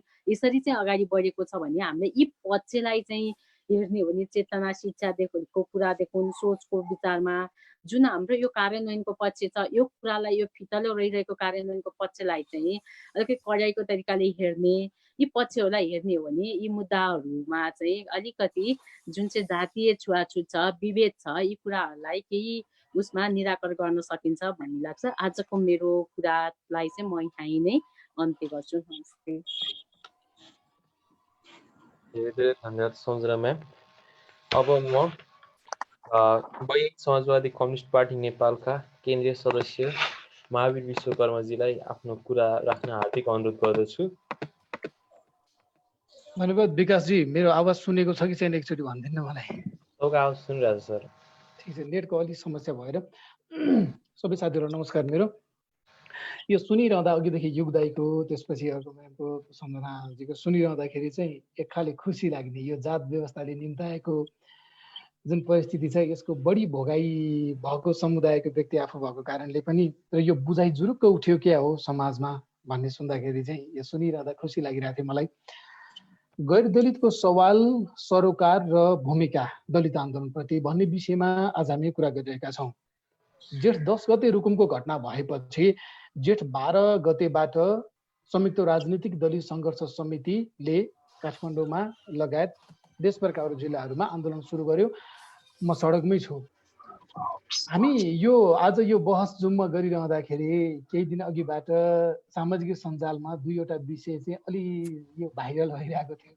कार्य समाजलाई महानायक भन्ने कि नभन्ने भन्ने विषयले सबैलाई त्यो विषयमा लेखिन भने त म त बाहिरै पर्छु कि भन्ने जस्तो लागेर सबै लेखिरहेका थिए। त्यसपछि हिजो मात्र एउटा फेसबुकमा एउटा फोटो आयो, एउटा पुरुषले चलाएको बाइकको पछाडि महिला बसेको र उनको माथि लगाएको कपडा चाहिँ पछाडिको आङ ढाड भन्छौँ हामी त्यो भाग के देखेको। त्यसपछि भरका मान्छेले त्यो फोटोप्रति प्रतिक्रिया जनाउन थाले, आफ्नो विचार लेख्न थाले, फेसबुक ट्विटरमा त्यो हुन थाल्यो। म यो कुरा किन जोडिरहेको छु भने अहिले यदि सामाजिक सञ्जालमा व्यक्त भएको विचारलाई हाम्रो समाजको एउटा बुझाइ हो भनेर मान्ने हो भने हामी कस्ता किसिमका विषयहरूलाई चाहिँ महत्त्व दिइरहेका छौँ भन्ने एउटा चित्र त्यसले देखाउँछ। हामी रुकुम घटना लगायत अङ्गिरापासी शम्भु सदाको हत्या घटनाको विरोधमा पीडितले न्याय पाउनुपर्छ र दोषीमाथि कारबाही हुनुपर्छ भनेर आन्दोलन गरिरहँदाखेरि काठमाडौँमा इनफ इज इनफ भन्ने एउटा आन्दोलन भयो। त्यसले 2-3 दिनमा नै त्यसले यहाँको मान्छेहरू सबैलाई नै त्यसले होइन के भयो, यो कसले गरिरहेको छ, कसरी यत्रो ठुलो रूप लियो भनेर एउटा हङ्गामा जस्तो मच्चाएको थियो। त्यसपछि एउटा विचार हामीमा के सिर्जना भयो भने मलाई पनि के आयो भने हामी दिनहुँ कराइरहेका छौँ, यत्रो 6 जना मान्छे मरेको, जात व्यवस्थाको कारण यत्रो ठुलो घटना भएको छ। रुकुम जस्तो जिल्लामा जुन जिल्लाबाट जनयुद्ध उठेको हो र त्यहाँ संलग्न भएको हिजोको पूर्व माओवादीकै नेता संसदमा के भनिरहेछन्, यो घटनामा संलग्नहरू सबै त्यही पार्टीका छन्, के भइरहेछ यो।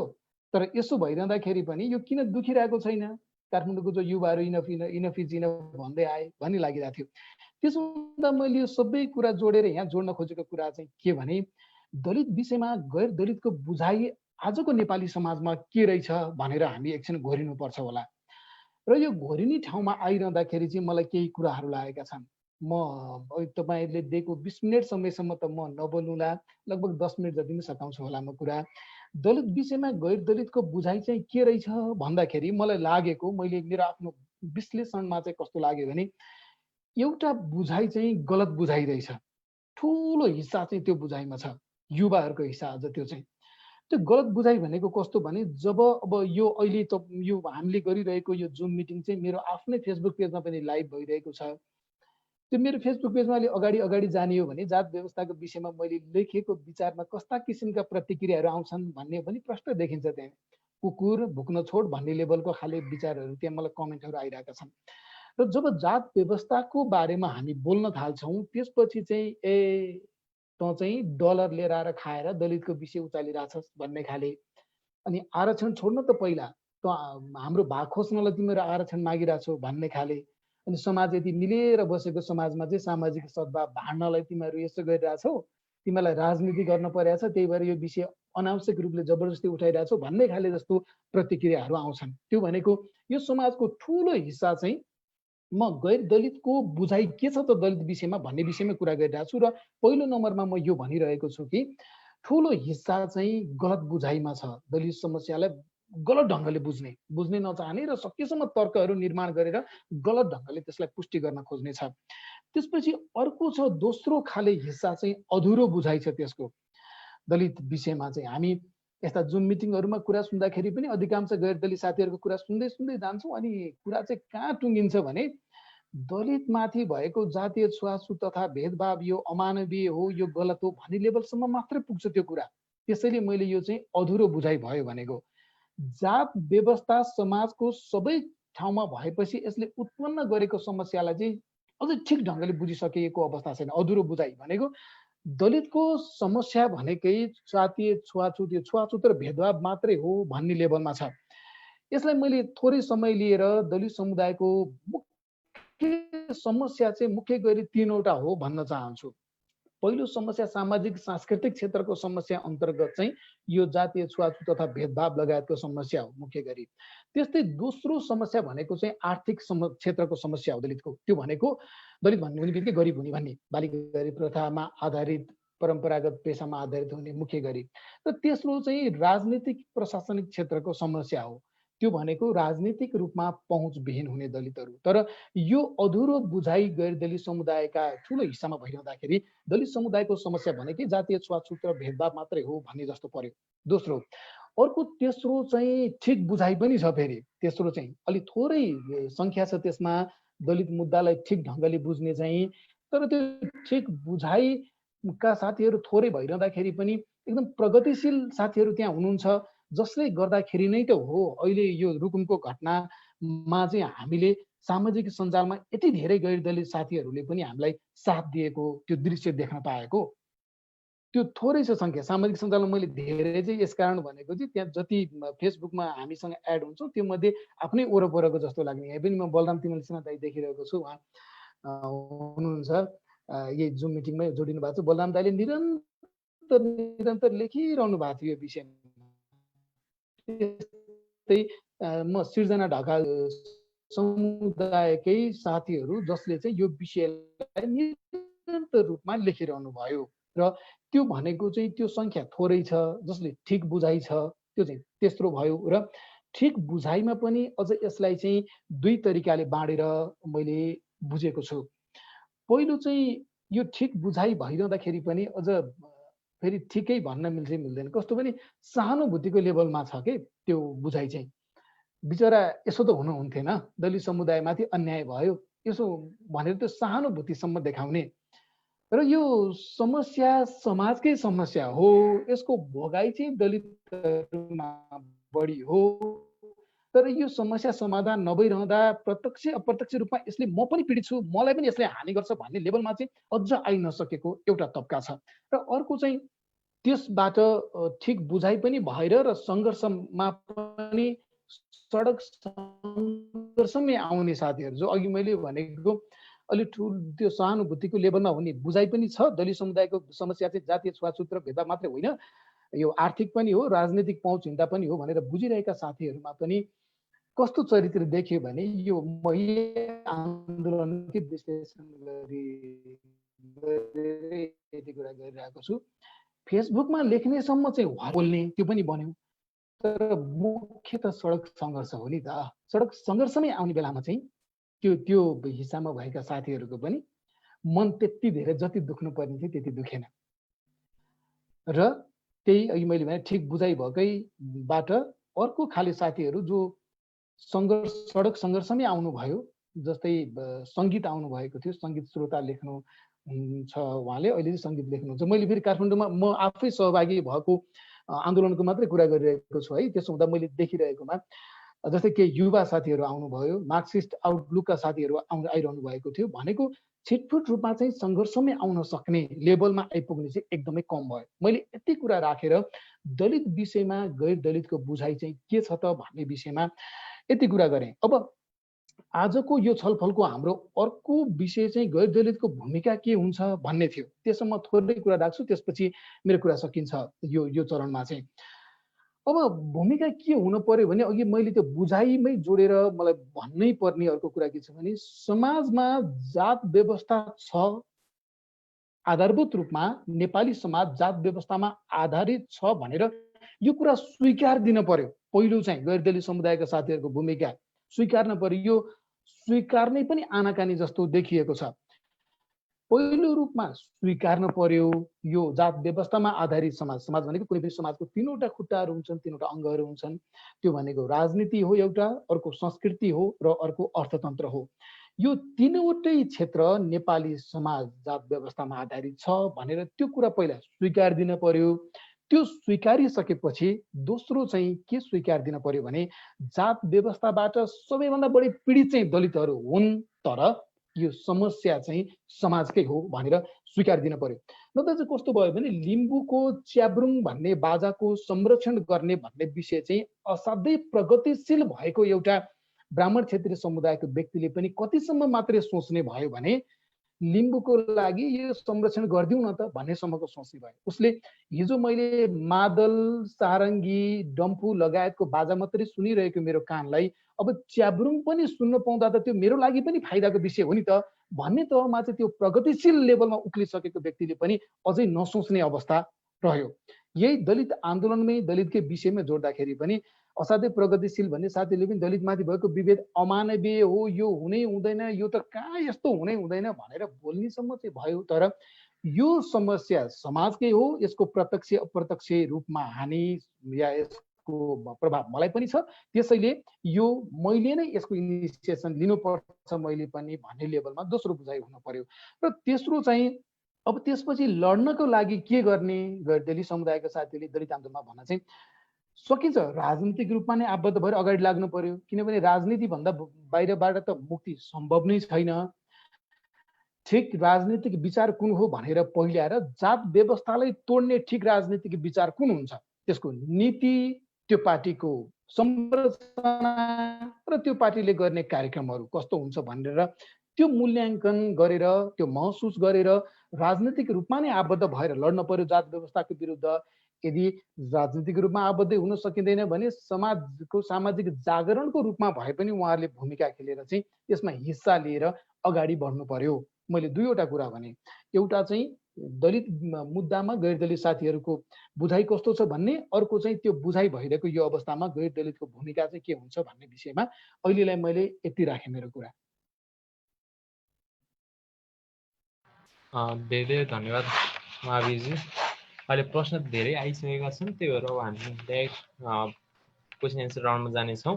र म हल्का यसको नियम पनि भनिहालौँ।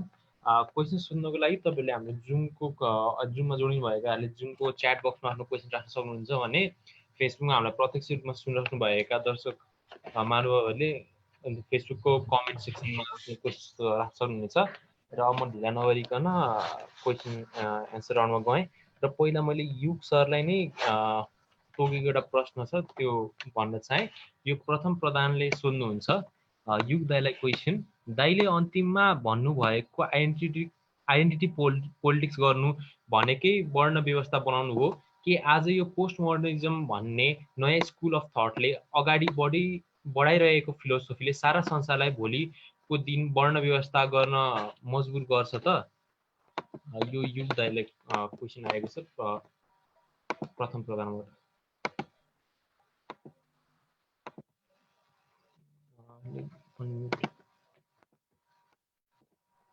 अनम्युट गर्नु होला है। धन्यवाद। यहाँ अर्को एउटा पनि प्रश्न रहेछ, प्रमोद धितालले सोध्नु भएको छ, के विद्यमान राजनीतिक व्यवस्था अन्तर्गत जात व्यवस्था अन्त्य सम्भव छ भने कसरी, छैन भने यसको सही विकल्प के होला भनेर सोध्नु भएको छ। आइडेन्टिटी पोलिटिक्स भनेकै वर्ण व्यवस्था बनाउने, पोस्ट मोडर्निज्मले बनाउने भन्ने जुन कुरा छ त्यो चाहिँ अलिक मेरो कुरा बुझ्नु भएन कि जस्तो लाग्यो मलाई। मैले भन्न खोजेको के भने विभिन्न उत्पीडित समुदायहरूको आन्दोलन नेपालको कन्टेक्स्टमा हेऱ्यौँ भने पनि, दक्षिण एसियाकै कन्टेक्स्टमा हेऱ्यौँ भने पनि आज आएर त तपाईँले अमेरिकामा हेर्दा पनि हुन्छ, ब्ल्याक लाइफ्स म्याटर भन्ने त्यत्रो ठुलो आन्दोलन उठिरहेको छ, युरोपभरि फैलिएको छ त्यो। त्यसपछि गएर अमेरिकामै त्यहाँको इन्डिजिनियस, त्यहाँको भन्नलाई अमेरिकन इन्डियन भन्छन्, त्यहाँका आदिवासीहरूको आन्दोलन पनि आफ्नो ठाउँमा छ, त्यो लामो समयदेखि त्यो पनि चलिरहेको छ। अब यो आइडेन्टिटी पोलिटिक्सको बारेमा चाहिँ दुईटा बुझाइ छ। एउटा बुझाइ चाहिँ यो पोस्ट मोडर्निजमको एउटा अङ्ग हो भन्ने गरिएको छ। केही समाजशास्त्रीहरूले पोस्ट मोडर्निजम, उत्तर आधुनिकतावाद भन्छन् हाम्रोतिर, उत्तर आधुनिकतावादको चाहिँ एउटा व्याख्या आइसकेपछि 1960 देखि यता व्याख्या आइसकेपछि त्यस अन्तर्गत समाजशास्त्रको एउटा हिस्साले आइडेन्टिटी पोलिटिक्स अर्थात् पहिचानको आन्दोलनलाई चाहिँ, पहिचानको आन्दोलन भनेको उत्तर आधुनिकतावादकै एउटा अङ्ग हो भनेर त्यसलाई व्याख्या गर्न खोजेको देखिन्छ। अब उत्तर आधुनिकतावाद भनेको चाहिँ मलाई यो एउटा अलग विचारधाराको रूपमा विकास भएको चिज हो जस्तो लाग्दैन। उत्तर आधुनिकतावाद भनेको चाहिँ व्याख्या हो, केही व्याख्या हो जसले चाहिँ पुँजीवादको पछिल्लो चरणको यो प्रविधिदेखि लिएर संस्कृतिमा आएको विभिन्न उतार चढावहरू र मान्छेको जीवन, मान्छेको सोच्ने तरिकामा जुन परिवर्तन आयो त्यसलाई व्याख्या गर्ने एउटा औजार हो उत्तर आधुनिकतावाद भनेको। त्योभन्दा बढी उत्तर आधुनिकतावाद होइन। त्यसले चाहिँ विश्व दृष्टिकोणको रूपमा समाजलाई बदल्ने अथवा समाजलाई अगाडि बढाउने कुनै अवधारणा दिँदैन।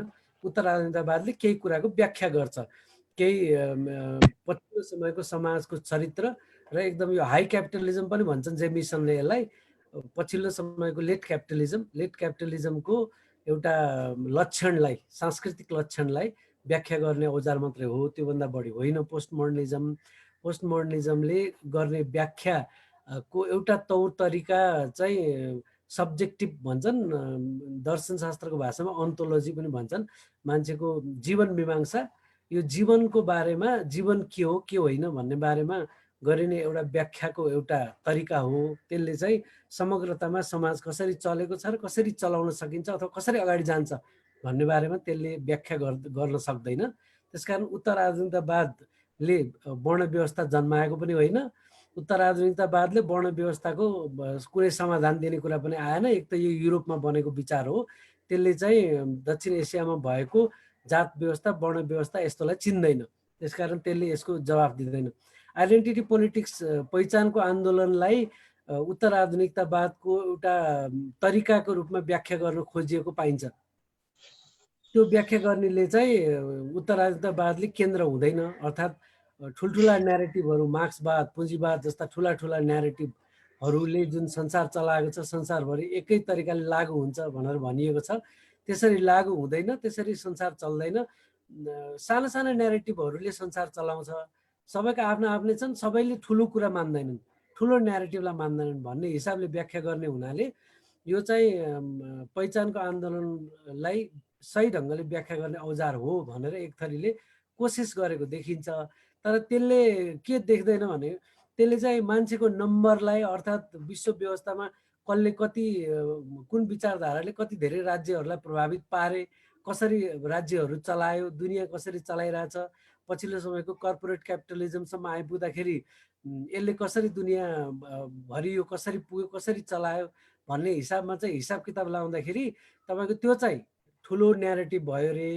अनि तपाईँको दलितको मुद्दा अथवा दलित बनाउने जुन वर्ण व्यवस्था छ त्यसलाई प्रतिरोध गर्ने विचार अथवा जनजातिहरूको चाहिँ आफ्नो पहिचान सहितको आफ्नो विश्व दृष्टिकोण सहितको जुन लडाइँ छ त्यसलाई चाहिँ जनसङ्ख्याको हिसाब गरेर यो चाहिँ सानो हो, त्यो चाहिँ ठुलो हो भनेर ठुलो न्यारेटिभ र सानो न्यारेटिभ भनेर व्याख्या गर्ने गरेको छ। त्यो आफैमा फ्लड हो, त्यो समस्याग्रस्त व्याख्या हो भन्ने लाग्छ मलाई चाहिँ। त्यसकारण त्यताबाट चाहिँ आइडेन्टिटी पोलिटिक्स गाइडेड हो भन्ने पनि मलाई लाग्दैन। त्यो व्याख्या गर्ने एउटा बाटो खोजिएको हो। 20औं शताब्दीको समस्या नै के हो भने 20औं शताब्दीमा असाध्यै धेरै थ्योरीहरू बने। त्यो थ्योरीहरू कुनैले पनि दार्शनिक रूपमा संसारको सही व्याख्या गर्ने र संसारलाई अगाडि बढ्ने बाटो दिँदैनन्। ती थ्योरीहरूले चाहिँ आफैमा चाहिँ पश्चिमा एकाडेमियाहरू, पश्चिमा विश्वविद्यालयहरू केन्द्रित थ्योरीहरू हुन् र तिनीहरूले चाहिँ पश्चिमा विश्वविद्यालयहरूको एउटा अलग प्रकारको हेजिमनी, एउटा प्रभुत्व निर्माण गर्नको लागि प्रयोग गरिएको छ।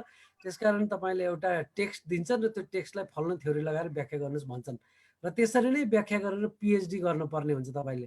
त्यसरी नै व्याख्या गरेर पिएचडी गर्नुभयो भने तपाईँ जान्ने हुनुभयो, त्यो नत्र भने जान्ने हुनु भएन भनेर उनीहरूले आफ्नो एउटा तपाईँको बौद्धिक प्रभुत्व को अभ्यास गरेका हुन्। त्यसकारण ती अभ्यास गर्ने औजारहरू भएका जति पनि 20औं शताब्दीमा बनेका सिद्धान्तहरू छन्, ती सिद्धान्तहरूले दर्शनको तहमा पुगेर मान्छेको समाजको व्याख्या गर्नु पनि सक्दैन, त्यसलाई बदल्ने पहल लिन पनि सक्दैन। त्यसकारण त्यो त्यहाँनिर गएर वर्ण व्यवस्था बनाउने अथवा नबनाउने अथवा दलितको समस्या उब्जाउने अथवा समाधान गर्ने तहमा पोस्ट मोडर्निजम अर्थात् उत्तराधुनिकतावादको कुनै भूमिका छैन भन्ने लाग्छ मलाई।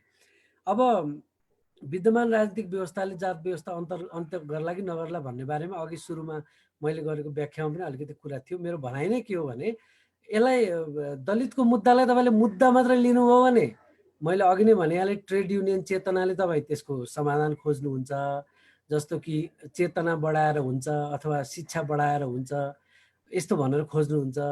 तर त्यो चेतना र शिक्षाको कुरा गर्ने हो भने 70 वर्ष अगाडि 70 वर्ष पछाडि साक्षरता तथाकथित शिक्षाको कुरा गर्ने हो भने संसार धेरै अगाडि पुगिसक्यो, धेरै नै नयाँ ठाउँ पुगिसक्यो। तर जब जब भारतको कुरा गर्नुहोस्, जब जब मोदीको हिन्दू राष्ट्रवादले चाहिँ भारतमा चाहिँ जोर पकड्यो अनि त्यस पछाडि त्यसले एउटा राजनीति ठुलो राजनीति निर्माण गर्यो, त्यस पछाडि शिक्षित भन्नुहोस् कि अशिक्षित भन्नुहोस् त्यो राजनीतिले अन्तिममा दलितहरूमाथि पहिलाकै 50 वर्ष अगाडिकै तहमा पुगेर विभेद मात्र गर्ने होइन, दलितहरूमाथि चिल्ला कुरा चाहिँ गर्ने, अब चेतना हुनुपर्छ, मानवीय होइन मानवताको विकास गर्नुपर्छ, वेदमा पनि मानवतै लेख्या छ भन्दै भन्दै गएर अन्तिममा नयाँ तरिकाले दलितहरूमाथि हिंसा र दलितहरूमाथि अलगावको नीति लिने चाहिँ एउटा भयानक ठुलो राजनीतिक प्रोजेक्ट सुरु भयो। त्यसकारण यो सामान्यतया मानवीय होइन भन्ने हिसाबको चेतना निर्माण गरेर अथवा त्यस प्रकारको तथाकथित शिक्षा विकास गरेर अथवा त्यस प्रकारको सानोतिनो रिफर्मको सानोतिनो सुधारको कार्यक्रमहरू ल्याएर चाहिँ यो समाधान हुन्छ भन्ने ठानियो भने हामीले के बुझ्यौँ त्यसमा भन्दा विश्व दृष्टिकोण चाहिँ एउटा चिज छ, यो मुद्दा हो भनेर सोच्यौँ र त्यो मुद्दाले एउटा कार्यक्रम बनाउँछ।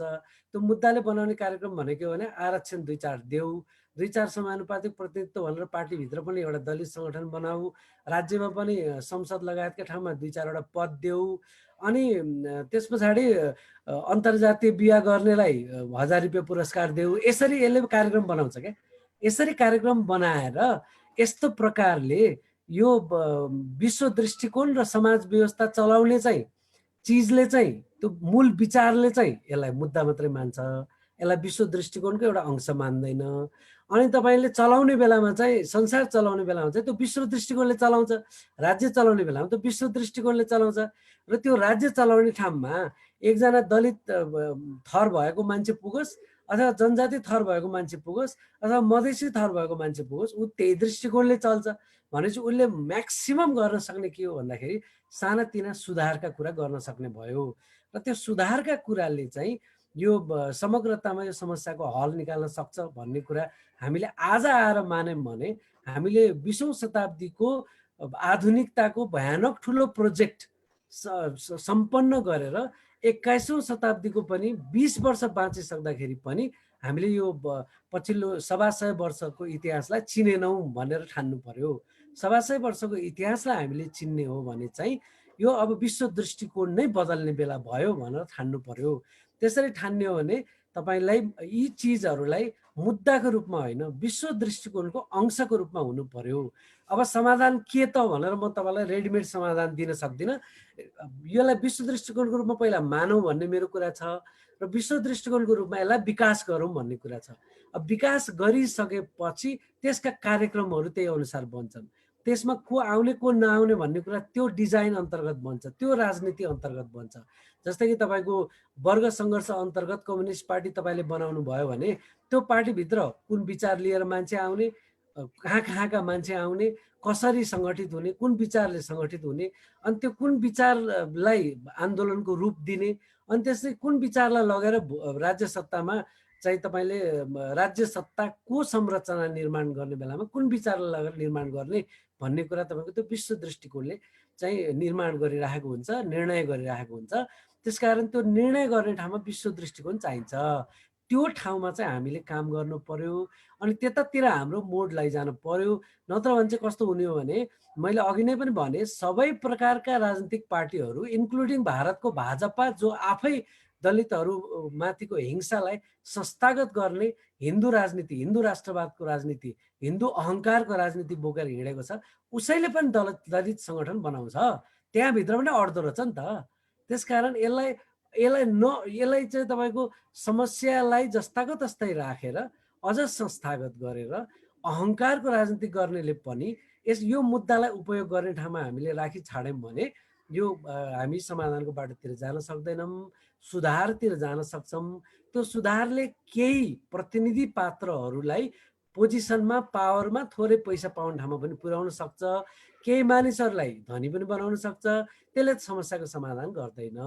जस्तै नेपालमै भने अन्तर्राष्ट्रिय सिस्टम अनुसार हेर्नुभयो भने विश्व पुँजीवाद हो आजको संसार। त्यो विश्व पुँजीवादले नेपालभित्र पनि जरा गाडेको छ। त्यो के हो भने नेपालको 80 लाख 1/4 1/3 लगभग जनसङ्ख्या विदेशमा काम गर्न जान्छ। त्यसले त विश्व पुँजीवादको सेवा गर्यो नि त नेपालको क्रिम जनसङ्ख्याले त। त्यो विश्व पुँजीवादबाट नेपालमा पैसा पठायो। त्यस पछाडि त्यो रेमिट्यान्सलाई चाहिँ त्यो विश्व पुँजीवादले नै उत्पादन गरेको सामग्री उपभोग गर्नेमा प्रयोग भयो।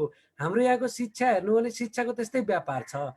त्यसले चाहिँ अमेरिका जाने, अस्ट्रेलिया जाने, धन्दा पसल खोलेर बस्ने मान्छेहरूलाई पसल खोल्ने ठाउँ बनाइदियो, विचार बनाइदियो।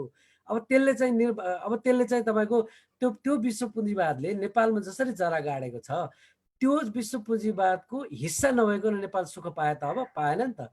अनि पिकेटीले आफ्नो किताब क्यापिटल इन 21st सेन्चुरीमा भने अनुसार र अहिले पछिल्लो किताबमा पनि भने अनुसार यो विश्व पुँजीवादले विभिन्न देशहरू बिचमा, गरिब र धनीहरू बिचमा एउटा प्रकारको चाहिँ ब्रिज गर्दै, ग्याप ब्रिज गर्दै लगेर गरिब र धनीहरूको बिचमा सबै धनी हुने ठाउँमा पुर्याउँछ, ट्रिकल डाउन इफेक्ट हुन्छ भनेर मानिएको थियो। तर विश्व व्यवस्थाले त्यस्तो बनाएन। राज्यहरूलाई व्यक्ति मानेर हेर्दाखेरि गरिब देशहरू झनै गरिब हुँदै गयो, धनी देशहरू झनै धनी हुँदै गयो। तर नेपालभित्र केही मान्छेहरूलाई त्यसले धनी बनायो नि त। नेपालभित्र केही मान्छेहरू धनी बनायो भने देश धनी भयो त? भएन। भने जस्तो दलितभित्र केही मान्छेहरूलाई धनी बनाउन सक्छ, दलितभित्र केही मान्छेहरूलाई तपाईँको चाहिँ पदमा पुर्याउन पनि सक्छ, मन्त्री बनाउन पनि सक्छ। तर जात व्यवस्था अन्त्य गर्न सक्छ त? सक्दैन। त्यसकारण विश्व दृष्टिकोणमै हामीले सोच्न पर्यो। त्यसरी सोच्न थाल्यौँ भने हामीले सोच्ने तरिका बदलिन सुरु हुन्छ, अन्यथा बदलिँदैन। मैले अघि नै पनि भने अन्यथा बदलिँदैन। अन्यथा हामी कम्युनिस्ट पार्टीभित्रको एउटा दलित सङ्गठन भएर काम गर्न खोज्छौँ र अन्तिममा त्यसले अर्कै ठाउँ पुर्याइदिइरहेछ। काङ्ग्रेसभित्र दलित सङ्गठन बनाएर काम गर्न खोज्यो, अहिले अर्कै ठाउँ लगेर पुर्याइदिइरहेछ। अनि सडकमा आन्दोलन हाँक्ने बेला होस्, सदनमा आन्दोलन हाँक्ने बेला होस्, समाजमा सांस्कृतिक या अरू प्रकारका आन्दोलन हाँक्ने बेला होस्, अब सबै पार्टीभित्रका दलित सङ्गठनका मान्छेहरू एक ठाउँमा बसेर नेगोसिएसन पहिला गर्नुपर्ने ठाउँ पुर्याइदियो। सबै पहिला एक ठाउँमा नेगोसिएसन पहिला गर्नु पर्यो। अनि को एक ठाउँमा मिल्ने र को नमिल्ने भन्ने ठाउँ पुर्याइदियो। दलित आन्दोलनलाई विभाजित त गरिदिने भयो नि त त्यसले। किनभने त्यो विचारधारा अहिले हामीले मानिरहेको आधारमा दलितको मुद्दा भनेको मुद्दा मात्रै हो। मुद्दा मात्रै मानिरहन्छ, सबैले उपयोग गर्छ मुद्दालाई। त्यसकारण हाम्रो समग्र विचारधारा, हामीले हाम्रो समाज चलाउने, हाम्रो समाज निर्माण भएको कुराको व्याख्या गर्ने, यसलाई बदल्ने विचारधारामा नै, वैचारिक तहमा नै यो मुद्दालाई पनि विचारको तहमा उठाउन पर्यो। त्यसरी उठाइयो भने हामीले नयाँ बाटो देख्न थाल्छौँ, नयाँ तरिका पनि देख्न थाल्छौँ। अनि त्यो नयाँ तरिका देख्न थालेपछि कसरी बन्दो रहेछ त भन्ने कुरा छलफल गर्दै जाउँला। भोलि बनाउने ठाउँमा पुग्ने त पर्यो पहिला। बनाउने ठाउँमा पुगिसकेपछि नयाँ के बनाउने भन्ने कुरा त उब्जिँदै जान्छ। त्यसमा बहस गर्दै गएर, छलफल गर्दै गएर 8-10 किताब पनि लेखेर 8-10 चाहिँ तपाईँको दरो फ्रन्टहरू, मोर्चाहरू निर्माण गरिसकेपछि एउटा बाटो त अवश्य बन्छ। तर त्यो बाटोमा त पहिला हिँड्नु पर्यो। त्यो बाटोमा हिँड्नको लागि सोच्ने तरिकै बदल्नु पर्यो भन्ने कुराको मेरो आग्रह हो। यहाँबाट हामी नयाँ बाटोमा प्रवेश गर्छौँ भन्ने छ है। अहिलेलाई यो प्रश्नको उत्तर यति भने। धन्यवाद। धन्यवाद युगजी। अब एउटा प्रश्न सम्झनाजीलाई नै सम्बोधन गरेर आएको कारणले मैले उहाँतर्फ प्रश्न राख्न चाहेँ। गणेश नेपालजीले सम्झनाजीलाई सोध्नुहुन्छ,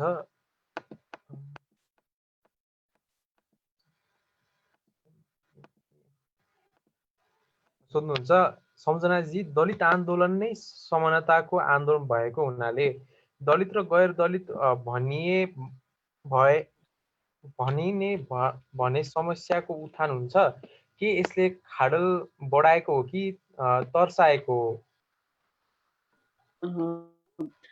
धन्यवाद गणेशजीलाई यो क्वेसन सुन्नु भएकोमा। खासमा म यसको चाहिँ एकदम छोटो एन्सर दिन्छु। मैले भन्नुभएको खासमा यो समानताको आन्दोलन नै हो र यो समस्या भनेको यो समाजले गरेको हुनाले समाजका अगुवाहरूको नेतृत्वमा हामीले यो समस्याको समाधान चाहिँ गर्न सक्छौँ भन्ने मेरो यसमा बुझाइ।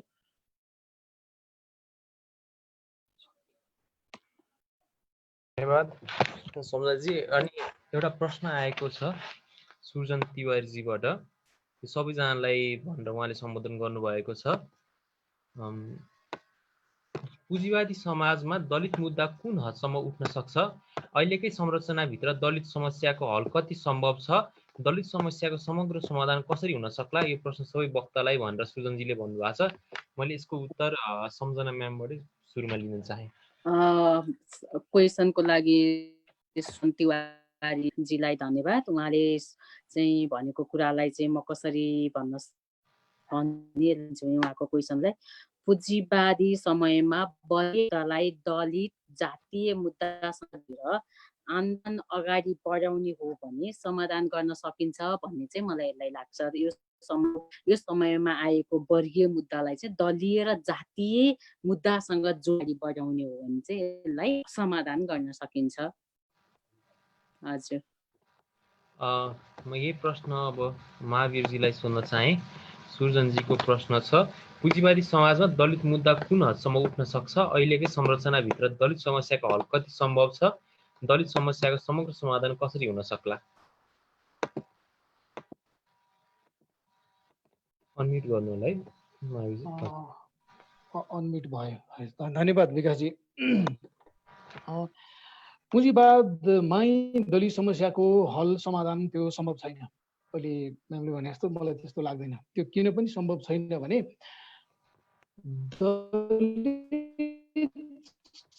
समस्या सामन्तवादी युगमा सुरु भएको हो। यो जन्मेको सामन्तवादमा हो, तर यसलाई पुँजीवादले पनि ग्रहण गरिसकेको छ। अब यो पुँजीवादकै पनि समस्या भयो। अब यसलाई सामन्तवादी युगमा जन्मेको भनेर दलित समस्या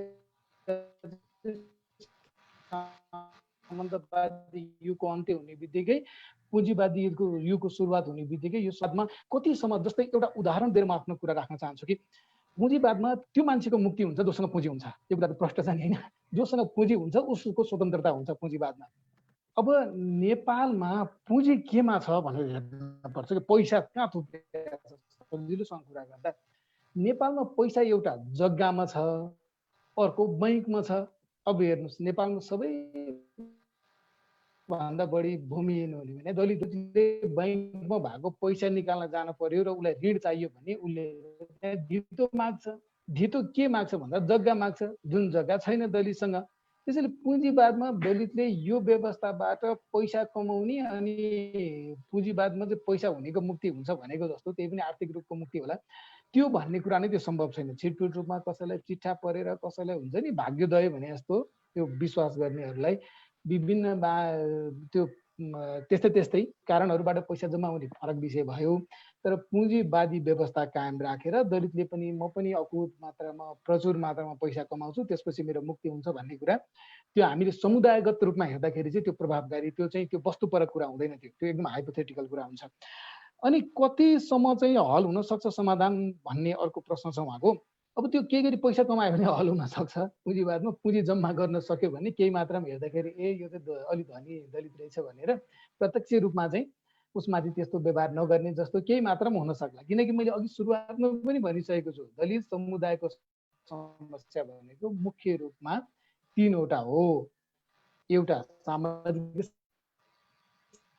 सांस्कृतिक क्षेत्रको समस्या, अर्को आर्थिक क्षेत्रको, र यो पुँजीवादमा हल हुने भने पैसा कमाउँदै जाने भनेको चाहिँ आर्थिक क्षेत्रमा देखिएको समस्या मात्रै समाधान हुने विषय हो। त्यो पैसा कमाउँदै राजनीतिक रूपमा पहुँचवाला भएर त्यहाँ नियुक्ति दिन थाल्ने भन्ने विषय पनि होइन। त्यसो हुँदा त्यसले त्यति मात्रामै हल गर्छ। र अब के गर्नु पर्ला त भन्ने विषयमा चाहिँ अर्को उहाँको तेस्रै यही प्रश्नमा जोडेको विषयमा अब पुँजीवादबाट यो समस्या समाधान नहुने भएपछि त्यसको विकल्प खोज्नु पर्यो। विकल्प के भन्दा समाजवादी व्यवस्था लागू गर्दै जान पर्यो।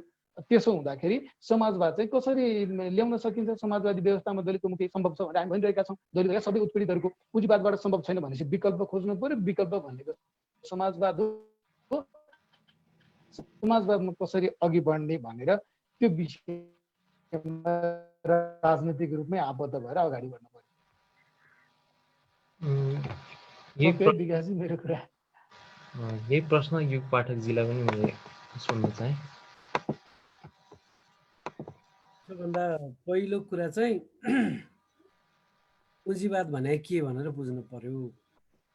अब हामीले जेलाई पुँजीवाद भनेर अहिलेसम्म टेक्स्ट बुकहरूमा पढिआएका छौँ, त्यो पुँजीवाद नेपालको सन्दर्भमा कस्तो खालको पुँजीवाद हो, अथवा दक्षिण एसियाको सन्दर्भमा कस्तो खालको हो, अथवा संसारभरि यसका कति भेराइटी छन्।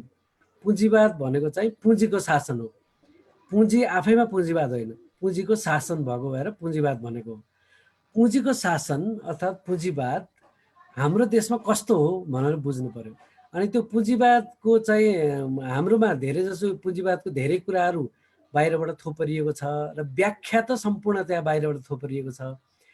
पुँजीवादको आफ्नो आफ्नो पुँजीको विकास गर्ने आफ्नो आफ्नो संसारभरिका सभ्यताहरूमा आफ्नो आफ्नो तरिकाहरू थिए। ती तरिकाहरू विभिन्न स्वरूपमा विकास हुँदै आएका छन्। नेपालको सन्दर्भमा नेपालको राज्य सत्ताको चरित्र चाहिँ पछिल्लो समयमा पृथ्वीनारायण शाहले आफ्नो राज्य सत्ता स्थापना गरिसकेपछि यता कसरी निर्माण हुँदै आयो भन्ने कुराको ठिक ठिक व्याख्या हुनु पर्यो। अहिलेसम्मको व्याख्या चाहिँ कपी क्याट व्याख्या हो। अहिलेसम्मको व्याख्या चाहिँ सोभियत सङ्घमा गरिएको व्याख्या, लेनिनले गरेको व्याख्या, माओले गरेको व्याख्याहरू हेर्दै नेपालमा पनि त्यस्तै त्यस्तै होला भनेर गरिएको व्याख्या हो। त्यसकारण त्यसरी गरिएको व्याख्याले चाहिँ हाम्रो पुँजीवाद चिन्दैन, हाम्रो समाज कस्तो पुँजीवादमा छ भन्ने चिन्दैन। र त्यो भित्र जात व्यवस्थाको भूमिका के छ र जात व्यवस्थाले विभिन्न तह निर्माण गरेका मानिसहरू कुन कुन स्थितिमा छन्, अथवा त्यो पुँजीवादभित्र कुन कुन हिसाबले योगदान गरिरहेछन् अथवा जिइरहेछन्, बाँचिरहेछन् भन्ने कुरा बुझ्दैन। त्यसकारण जसरी चाहिँ यो वर्ण व्यवस्था अर्थात् जात व्यवस्थाले चाहिँ हामीलाई जहाँ ल्याइ पुर्याएको छ त्यो ठाउँ आज हामी जहाँ छौँ त्यहाँ समस्या छ भनिसकेपछि त्यहाँ समस्या मात्रै होइन, हाम्रो समाजलाई नै सुल्झाएर अगाडि बढाउन नसक्ने गरिकन यो जेलिएको समस्या हो। तपाईँले विदेशबाट भनौँ न एउटा कसैले भन्छ नि ठेक्कामा कुनै चीनलाई अथवा अमेरिकालाई चलाउन दिनुभयो नेपाल र उनीहरूले ढ्याङका ढ्याङ उद्योग निर्माण गरे भन्दैमा नेपालको चाहिँ न पुँजीको समस्या समाधान हुन्छ, न नेपालमा चाहिँ उनीहरूको युरोपमा जस्तो गरिकन पुँजीवादको निर्माण हुन्छ। त्यो सम्भवै छैन। नेपालको आफ्नै लय छ, यहाँको जीवनको लय आफ्नै छ, तरिका आफ्नै छ। त्यसकारण सबभन्दा पहिला यसको हाम्रो खालको व्याख्या हुनु पर्यो। हाम्रो खालको पुँजीवाद के हो भन्ने थाहा पाउनु पर्यो। त्यसभित्र हाम्रा मान्छेहरूले कसरी कन्ट्रिब्युट गरिरहेछन् अथवा हाम्रो मान्छेहरू कसरी बाँचिरहेका छन् भन्ने थाहा पाउनु पर्यो। अनि अर्को कुरा के थाहा पाउनु पर्यो भने हाम्रो समाजमा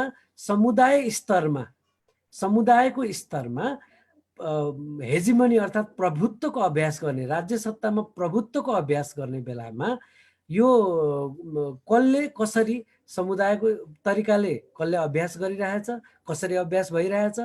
अनि व्यक्तिको तहमा पुँजीवादमा त व्यक्ति हुन्छ फेरि होइन, कर्पोरेटहरू हुन्छन्, तिनीहरूको तहमा कसरी छ भन्ने पनि हेर्नुपर्ने हुन्छ। जस्तै नेपालमा विनोद चौधरी जतिसुकै धनी भए पनि राजनीतिमा चाहिँ विनोद चौधरी माथि होइन नि त, केपी ओली हो नि त राजनीति चलाउने चाहिँ। त्यसकारण धनी हुँदैमा चाहिँ तपाईँको जसरी एकजना दलित धनी हुँदैमा यो समाज व्यवस्थामा ऊ दलित हुन छाड्छ भन्ने कुरा हुँदैन।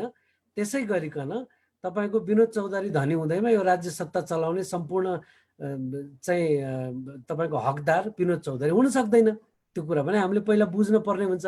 त्यसकारण यो जेलिएको चिजलाई सबभन्दा पहिला फुकाएर बुझ्न पर्यो। अनि आजको संसारमा पुँजीवाद नै भनौँ, आजको विश्व व्यवस्था त पुँजीवाद नै हो। यो भित्र दलितको समस्या अर्थात् दलितहरूले भोगेको जीवन पनि उस्तै हो, अमेरिकामा काला जातिका मानिसहरूले भोगेको जीवन पनि उस्तै हो भन्ने कुरा त प्रमाणित छ, देखिरहेको छ। जम्मैतिर आन्दोलन छ, संसारैभरि यस्ता आन्दोलनहरू छन्। कहीँ चाहिँ तपाईँको धार्मिक समुदायहरू त्यही हिसाबले विभेदमा मात्र होइन हिंस्रक आक्रमणमा परेका छन् भने, कहीँ चाहिँ हाम्रोमा भन्ने भने वर्ण व्यवस्थाको हिसाबले मान्छे आक्रमणमा परेका छन्। त्यसकारण यसलाई फुकाएर बुझ्नु पर्यो। अनि त्यस पछाडि यो भित्र लडाइँ त जारी नै छ भनेर बुझ्नु पर्यो। यो लडाइँ चाहिँ तपाईँको अब अघि महावीरजीले भन्नुभएको जस्तो कस्तो समाजवाद कहिले आउँछ हामीलाई थाहा छैन। समाजवाद आउँछ भनेर भनिएको पनि धेरै लामो समय भयो र सोभियत सङ्घमा समाजवाद ल्याउने भनेर राज्यको तहबाट कोसिस गरिएको पनि हो। सम्पूर्ण व्यक्तिगत सम्पत्तिहरू राज्यको हुने भन्दै कोसिस गरिएको हो। त्यसले चाहिँ अर्को ठुलो चाहिँ राज्य पुँजीवादको निर्माण गरेर छोड्यो। अहिले चीनमा पनि तपाईँको समाजवादमा जाने भनेर एउटा कोसिस भइरहेको छ। त्यहाँ तपाईँको चाहिँ 300 चिनिया कम्युनिस्ट पार्टीका शक्तिशाली मानिसहरूको हातमा बिलियन डलर पैसा छ भनेर भनिएको छ होइन। त्यसकारण कस्तो समाजवादले फेरि कस्तो प्रकारको चाहिँ यो जात व्यवस्थालाई पुनर्रचना गर्ने हो कि अथवा चाहिँ यो जात व्यवस्थालाई निमिट्यान्न गर्ने हो भन्ने बारेमा पनि हामीले अहिलेदेखि विचार गर्नुपर्ने छ। किनभने भोलि आउने समाजवादको ब्ल्याङ्क चेकमा के छ भन्ने हामीलाई थाहा छैन र त्यो समाजवाद कुन बाटोबाट कसले ल्याइदिन्छ भन्ने पनि हामीलाई थाहा छैन। त्यसकारण यो चिजहरू बहसमा लैजानु पर्ने देख्छु म। बहसमा चाहिँ अलिक खुलेर बहस गर्नुपर्ने देख्छु म। पहिला एउटा रेडिमेड टेम्प्लेट विचार हामीसँग पहिलेदेखिको छ र त्यो टेम्प्लेटलाई अगाडि राखेर कुरा गऱ्यौँ भने पार लाग्ला जस्तो मलाई लाग्दैन। किनभने ती टेम्प्लेटहरूले पार लाग्दैनन् भन्ने कुरा चाहिँ पछिल्लो 150 वर्षको इतिहासले देखाइसकेको छ। अब हामीले नयाँ बाटो बनाउनु पर्ने हुन्छ र त्यसको खाका पनि नयाँ कोर्नु पर्ने हुन्छ। अनि त्यतापट्टिबाट जाँदाखेरि हामी कहाँ पुग्छौँ त भनेर एउटा टेन्टेटिभ उपाय निकालौँला। बाँकी त तपाईँको हरेक पटक अभ्यास गर्दै जाने हो। अनि फेरि समस्याहरू आउँदै जान्छन्, समस्याहरू निराकरण गर्दै जाने हो। एउटा टेम्प्लेटलाई जम्मै थोक जिम्मा लाउने होइन भन्ने समयहरू समाजमा नयाँ नयाँ प्रयोगमा जाने हिम्मत गर्नु पर्यो र प्रयोगहरू मार्फत जन्मिने समस्याहरूलाई फेरि समाधान गर्न अर्को प्रयोगमा जाने हिम्मत गर्नु पर्यो। त्यसरी गइयो भने मात्रै उपाय लाग्ला। अहिलेसम्म बनेका टेम्प्लेटहरू अघिल्तिर राखेर अब ठ्याक्क यो गाडी यो तरिकाले यहाँ पुग्छ भनेर पहिलाकाले भनेका छन्, त्यसकारण त्यो गाडीले त्यहाँ पुर्याउँछ भनेर हिँड्यौँ भने चाहिँ अहिलेसम्मको हाम्रो ऐतिहासिक अनुभवबाट पाठ नसिकेको ठहर छ। धन्यवाद। धन्यवाद युगजी। ठ्याक्कै तपाईँलाई नै सम्बोधन गरेर अर्को एउटा प्रश्न आइरहेको छ, तपाईँमै रहन चाहे म। विकास विश्वकर्माजी लेख्नुहुन्छ, हामीले समतामूलक समाज निर्माणको मुख्य तगारो भनेको वर्ण व्यवस्थामा आधारित जात व्यवस्था हो र अब यसलाई भत्काउनु पर्छ भन्ने कुरामा प्रष्टै भयौँ। तर जात व्यवस्थाको अस्तित्वको विनाशपछि कसरी यो भन्दा सुन्दर समाज निर्माण गर्न सकिन्छ र सम्भव छ भन्ने बारे, त्यो निर्माण गर्ने सैद्धान्तिक अवधारणा बारे र विकल्पको रूपमा कुनै ठोस व्यवस्था बारे पनि उत्तिकै ठुलो अन्यलतामा छौँ।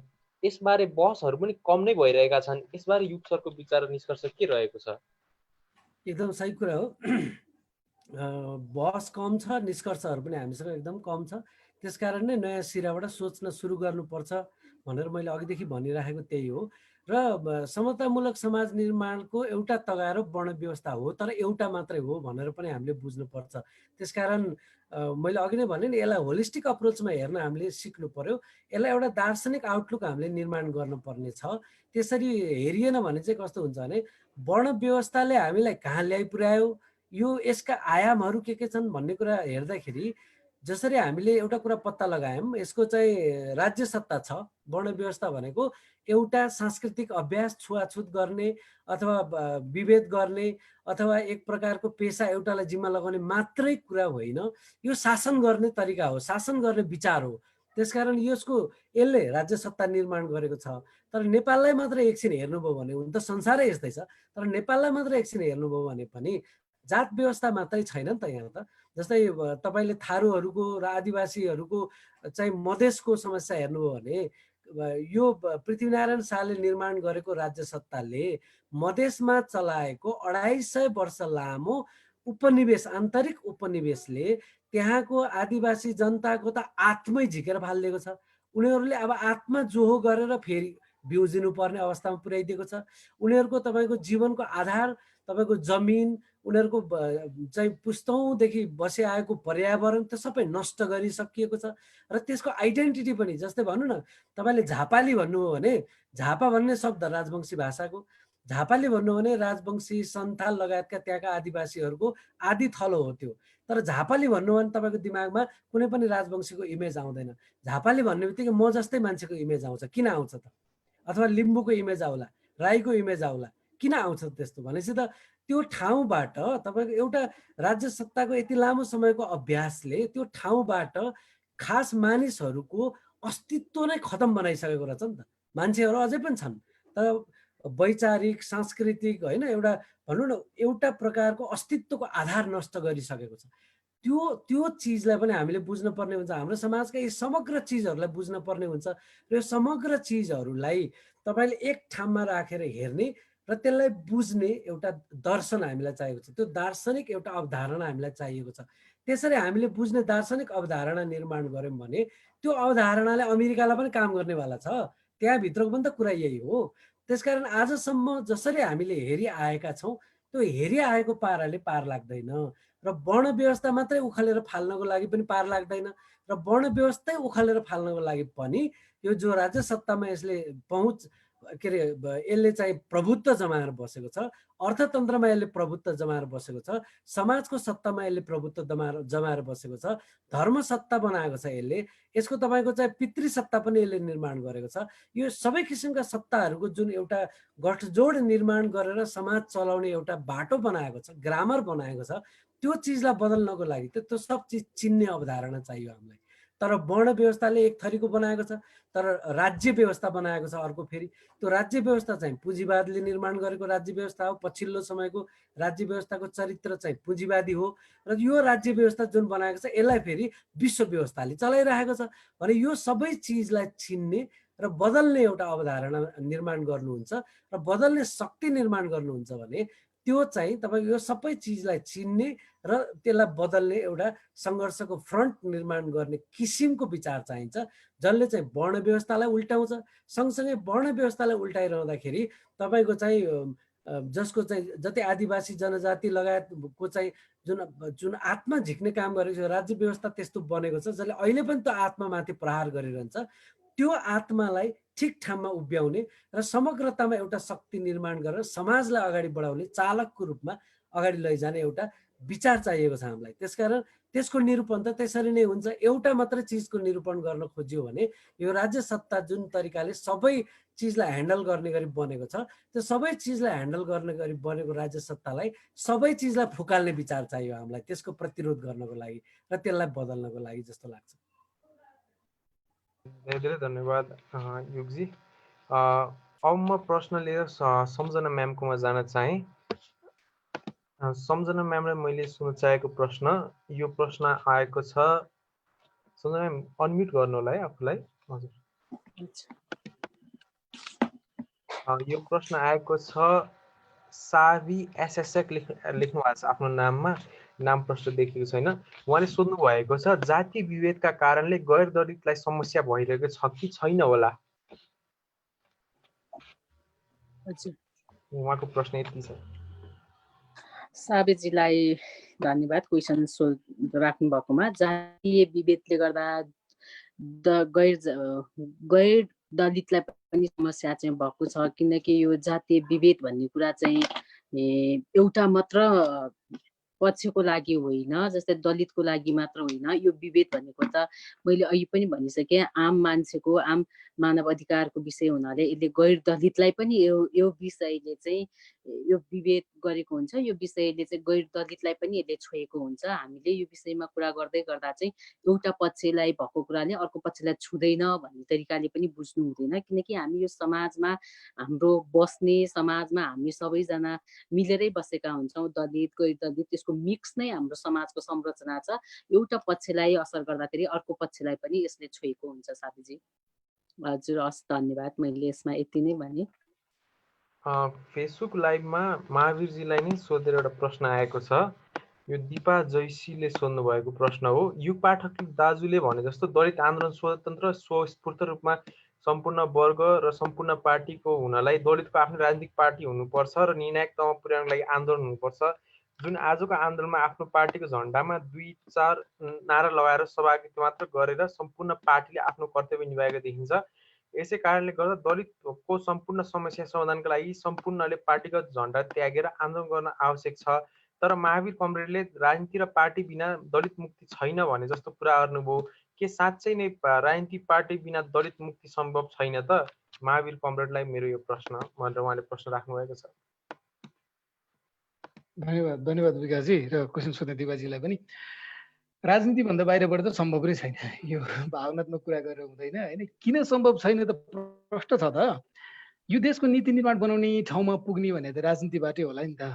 अरू ठाउँबाट त जस्तै संविधान सभा बनाउँदाखेरि अन्तिममा 24 कि 26 जना चाहिँ लिएर गएको थियो नि मनोनित गरेर अन्तबाट। त्यो त मूल होइन नि। जुन नीति निर्माण गर्ने ठाउँमा पुग्ने नै राजनीतिबाट हो भने अनि राजनीतिभन्दा बाहिर बसेर राजनीतिको झन्डा छोडेर आउने भने के भनेको थियो? यो त अमूर्त कुरा भयो नि। त्यो त सामाजिक जागरणको कुरा जस्तो हुन्छ क्या। त्यो बागमती सरसफाइ गर्नलाई अभियान चलाएको जस्तो हुन्छ। त्यसको ठोस त्यो निर्णयमा पुग्दैन। यस्तो खाले यो अल्झिने जस्तो विषयमा यतातिर जान हुँदैन। राजनीतिभन्दा बाहिरबाट त सम्भवै छैन नि। देश चलाउने नै राजनीतिबाट हो। अनि त्योभन्दा बाहिरबाट दलितको जो जात व्यवस्था अन्त्यको मुद्दा चाहिँ त्योभन्दा बाहिरबाट समाधान गर्ने भन्ने चाहिँ त्यो मिल्ने कुरा होइन। र अर्को चाहिँ मैले यही कुरा भनेको हो। यदि भनेपछि हुन्छ होला यो कुरामा चाहिँ। अर्को चाहिँ राजनीति पार्टी नै दलितको छुट्टै भन्ने जस्तो प्रश्न पनि त्यहाँ जोडेर आएको भएर मलाई चाहिँ त्यो लाग्दैन। योगदायीको आफ्नै त्यसमा विचार होला। मभन्दा धेरै विद्वान हुनुहुन्छ योगदायी, म सम्मान गर्छु होइन। तर फेरि मेरो आफ्नो विचार त मैले भन्न पर्यो।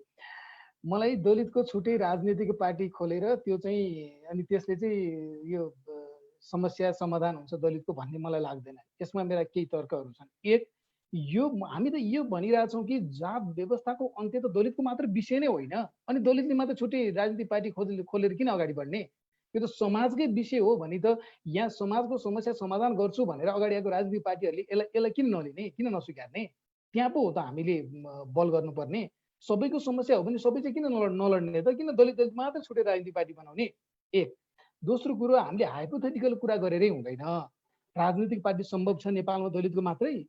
छ त त्यस्तो? त्यो लेख्नलाई फेसबुकमा स्ट्याटस लेखेको जस्तो एक दुईजना साथी बसेर चिया खाउ गरे जस्तो विषय हो यो?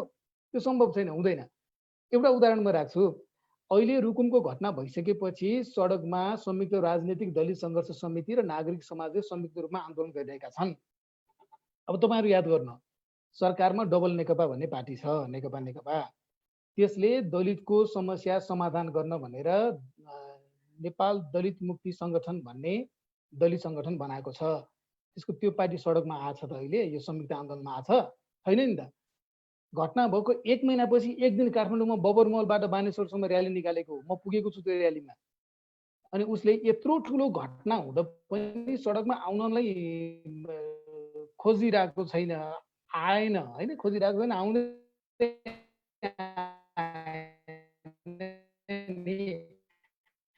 अनि यही होला नि त। अब मन्त्रीमण्डलहरू भयो भने त्यहाँ मन्त्री खान पाउँछु भन्ने होला, अथवा अन्य आयोगहरूको नियुक्तिको विषय होला, विभिन्न हुन सक्ला दलित सङ्गठन भनेको अहिले नेपाल दलित मुक्ति सङ्गठन हो, नेकपाको दलित सङ्गठन। अनि हामी चाहिँ छुट्टै पार्टी खोलेर त्यो सम्भव हुन्छ भन्ने नै त्यो नमिल्ने कुरा हो। नेपालमा दलित बुझ्नुपर्छ कि पहिलो चाहिँ दलित समुदायको बसोबास कहाँ छ भन्दाखेरि यो कुनै स्पेसिफिक क्षेत्रमा मात्र बस्ने समुदाय नै होइन। यो पूर्वदेखि पश्चिमसम्म विभिन्न ठाउँमा छरिएर बसेको हो। कुन चाहिँ ठाउँमा दलितले आफ्नो उम्मेदवार उठायो भने दलितले भोट हालेर जित्ने सम्भावना छ त? काहीँ पनि छैन नि त्यो त। अनि हामी चाहिँ पुरै काल्पनिक कुरा गरेर दलितको छुट्टै पार्टी हुनुपर्छ भनेर कि निर्वाचन प्रणाली नै होला। फेरि युगदायीको मैले यसो भनेर युगदाय फेरि हाँसो लागिरहेको पनि होला युगदायलाई होइन, मैले कुन तहको कुरा गरेको छु, महावीरले के भनिरहेको छ भन्ने। दाइले त्यो निर्वाचन प्रणालीमै सुधार गरेर त्यो होला दाइको। तर मलाई चाहिँ मेरो आफ्नो बुझाइ र अहिलेको यही अवस्थामा चाहिँ यही अवस्था पनि भनेको छु है युगदाय मैले, यही अवस्थामा चाहिँ दलितको छुट्टै पार्टी बनाउने भन्ने कुरा त्यो सम्भव छैन। फेरि हामी रुमल लिन्छौँ त्यसपछि ल न यो नेकपाको मान्छे पनि यता आओ, यता काङ्ग्रेसको मान्छे नि आओ भनेर त्यो आउन सम्भव पनि छैन। अनि फेरि हामी त्यसैमा धेरै समय जान्छौँ। त्यसो हुँदा त्यही पार्टीभित्र ठिक राजनीतिक विचार छ कि छैन भने दिनलाई पहल गर्न पर्यो। र त्यहाँबाट सम्भव छैन भने जात व्यवस्था अन्त्यका लागि ठिक राजनीतिक विचार बोकेको राजनीतिक पार्टी कुन हुनसक्छ त्यसमा आबद्ध भएर अगाडि बढ्न पर्यो। र त्यसो मैले भनिरहँदाखेरि चाहिँ यहाँ यो विषय चाहिँ दलितको छुट्टै राजनीतिक पार्टी हुनुपर्छ भन्ने बेला बेलामा आउने विषय पनि हो। यो मैले सिकेलालले पनि उहाँले एउटा कार्यक्रममा भन्नुभएको मैले सुनेको छु। तर मलाई चाहिँ त्यस्तो लाग्दैन है। यति भनेर मैले यति भनेपछि हुन्छ होला। अब बढी बोल्ने भने थप्ने मात्रै कुरा हुन्छ होला। म फेरि तपाईँलाई नै एउटा प्रश्न सोध्न चाहेँ र यो कतिपय प्रश्नहरूको उत्तर आइसकेको कारणले ती प्रश्नहरूलाई नदोहोऱ्याउने आशा मैले यो अन्तिम प्रश्न गर्नेछु, किनकि हाम्रो समयले नै काटिसकेको छ। तर महावीरजीलाई नै मैले सोध्न चाहेँ, विगतमा नेपालमा दलित आन्दोलनसँग सहकार्य गर्ने शक्तिहरू अहिले दलितहरूको नजिक छन् कि टाढा छन्? टाढा गए सहकार्यलाई व्यापकता दिन के गर्नु पर्ला? यो प्रश्नमा सहकार्य भन्ने शब्द आएको छ त्यो ठाउँमा। त्यो सहकार्य भन्ने शब्द नै उचित हो कि होइन? किनकि दलित आन्दोलनमा सहकार्य गर्ने भनिसकेपछि मलाई यो प्रश्नले सोध्न खोजेको चाहिँ राजनीतिक पार्टीले जसले दलितको मुद्दा सम्बोधन गर्छु भन्थे उनीहरूले के गरे भनेर सोध्न खोजेको हो कि जस्तो पनि लाग्छ।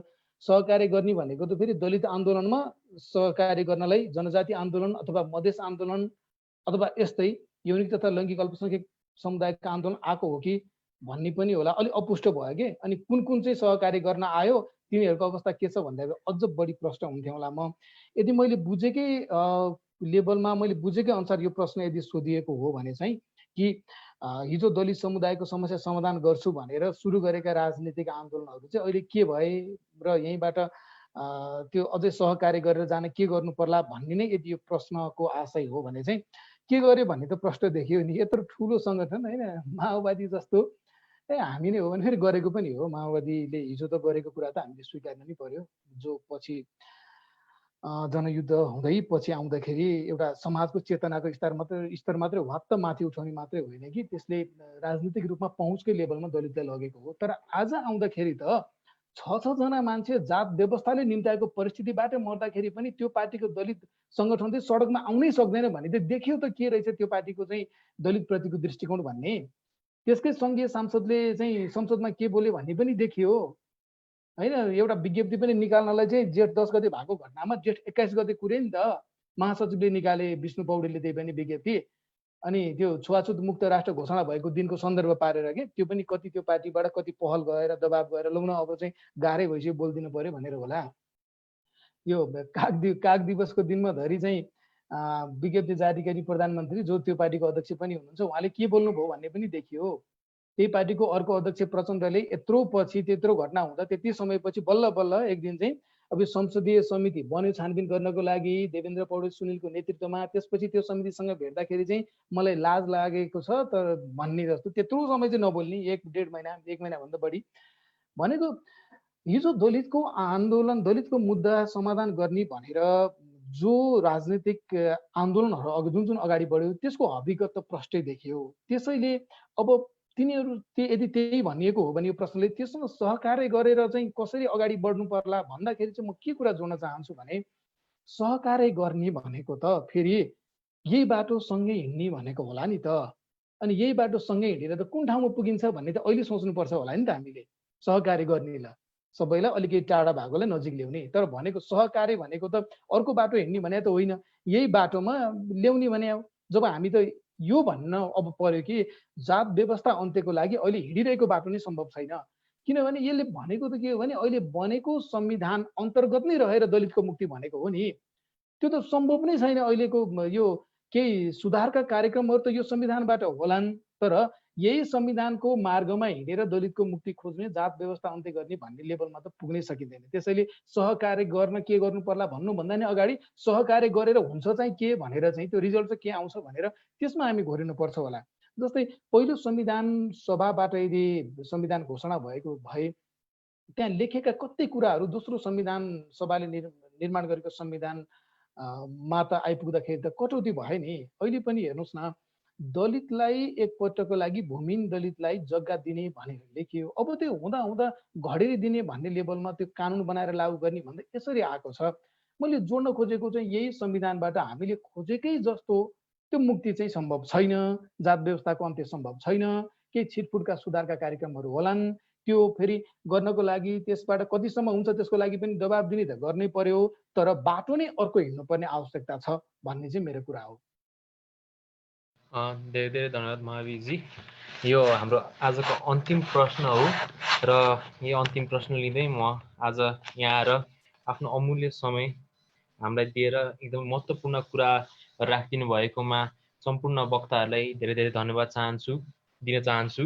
तर अर्को पनि सूचना दिन चाहे, यो आज हाम्रो दलित आन्दोलन विमर्श श्रृङ्खलाको अन्तिम कार्यक्रम थियो। यो आज 9औं भाग हो र यो 9औं भागसम्म आज आएर हामीलाई सहयोग गर्नुहुने सपोर्ट गर्नुहुने सम्पूर्ण वक्ताहरूलाई दर्शक श्रोताहरू सबैलाई धन्यवाद दिन चाहन्छु र यो धन्यवाद म यो आयोजक र सहकार्य सबै टिमबाट समुष्ट धन्यवाद हो र यो आर्टिस्ट आउटलुकको आयोजकतामा भएको नेपाल लाइभ, काठमाडौँ प्रेस, अर्थडबली, दलित युवा जागर मञ्च नेपाल लगायतको सहकार्यमा भएको यस कार्यक्रम, यो 9 दिने बृहत कार्यक्रम यही समापन भएको घोषणा गर्न चाहन्छु र आज आइदिनु हुने वक्ताहरू युग पाठकजी, सम्झनाजी, महावीरजी सबैलाई पनि धेरै धेरै धन्यवाद दिन चाहन्छु। धन्यवाद। धन्यवाद है।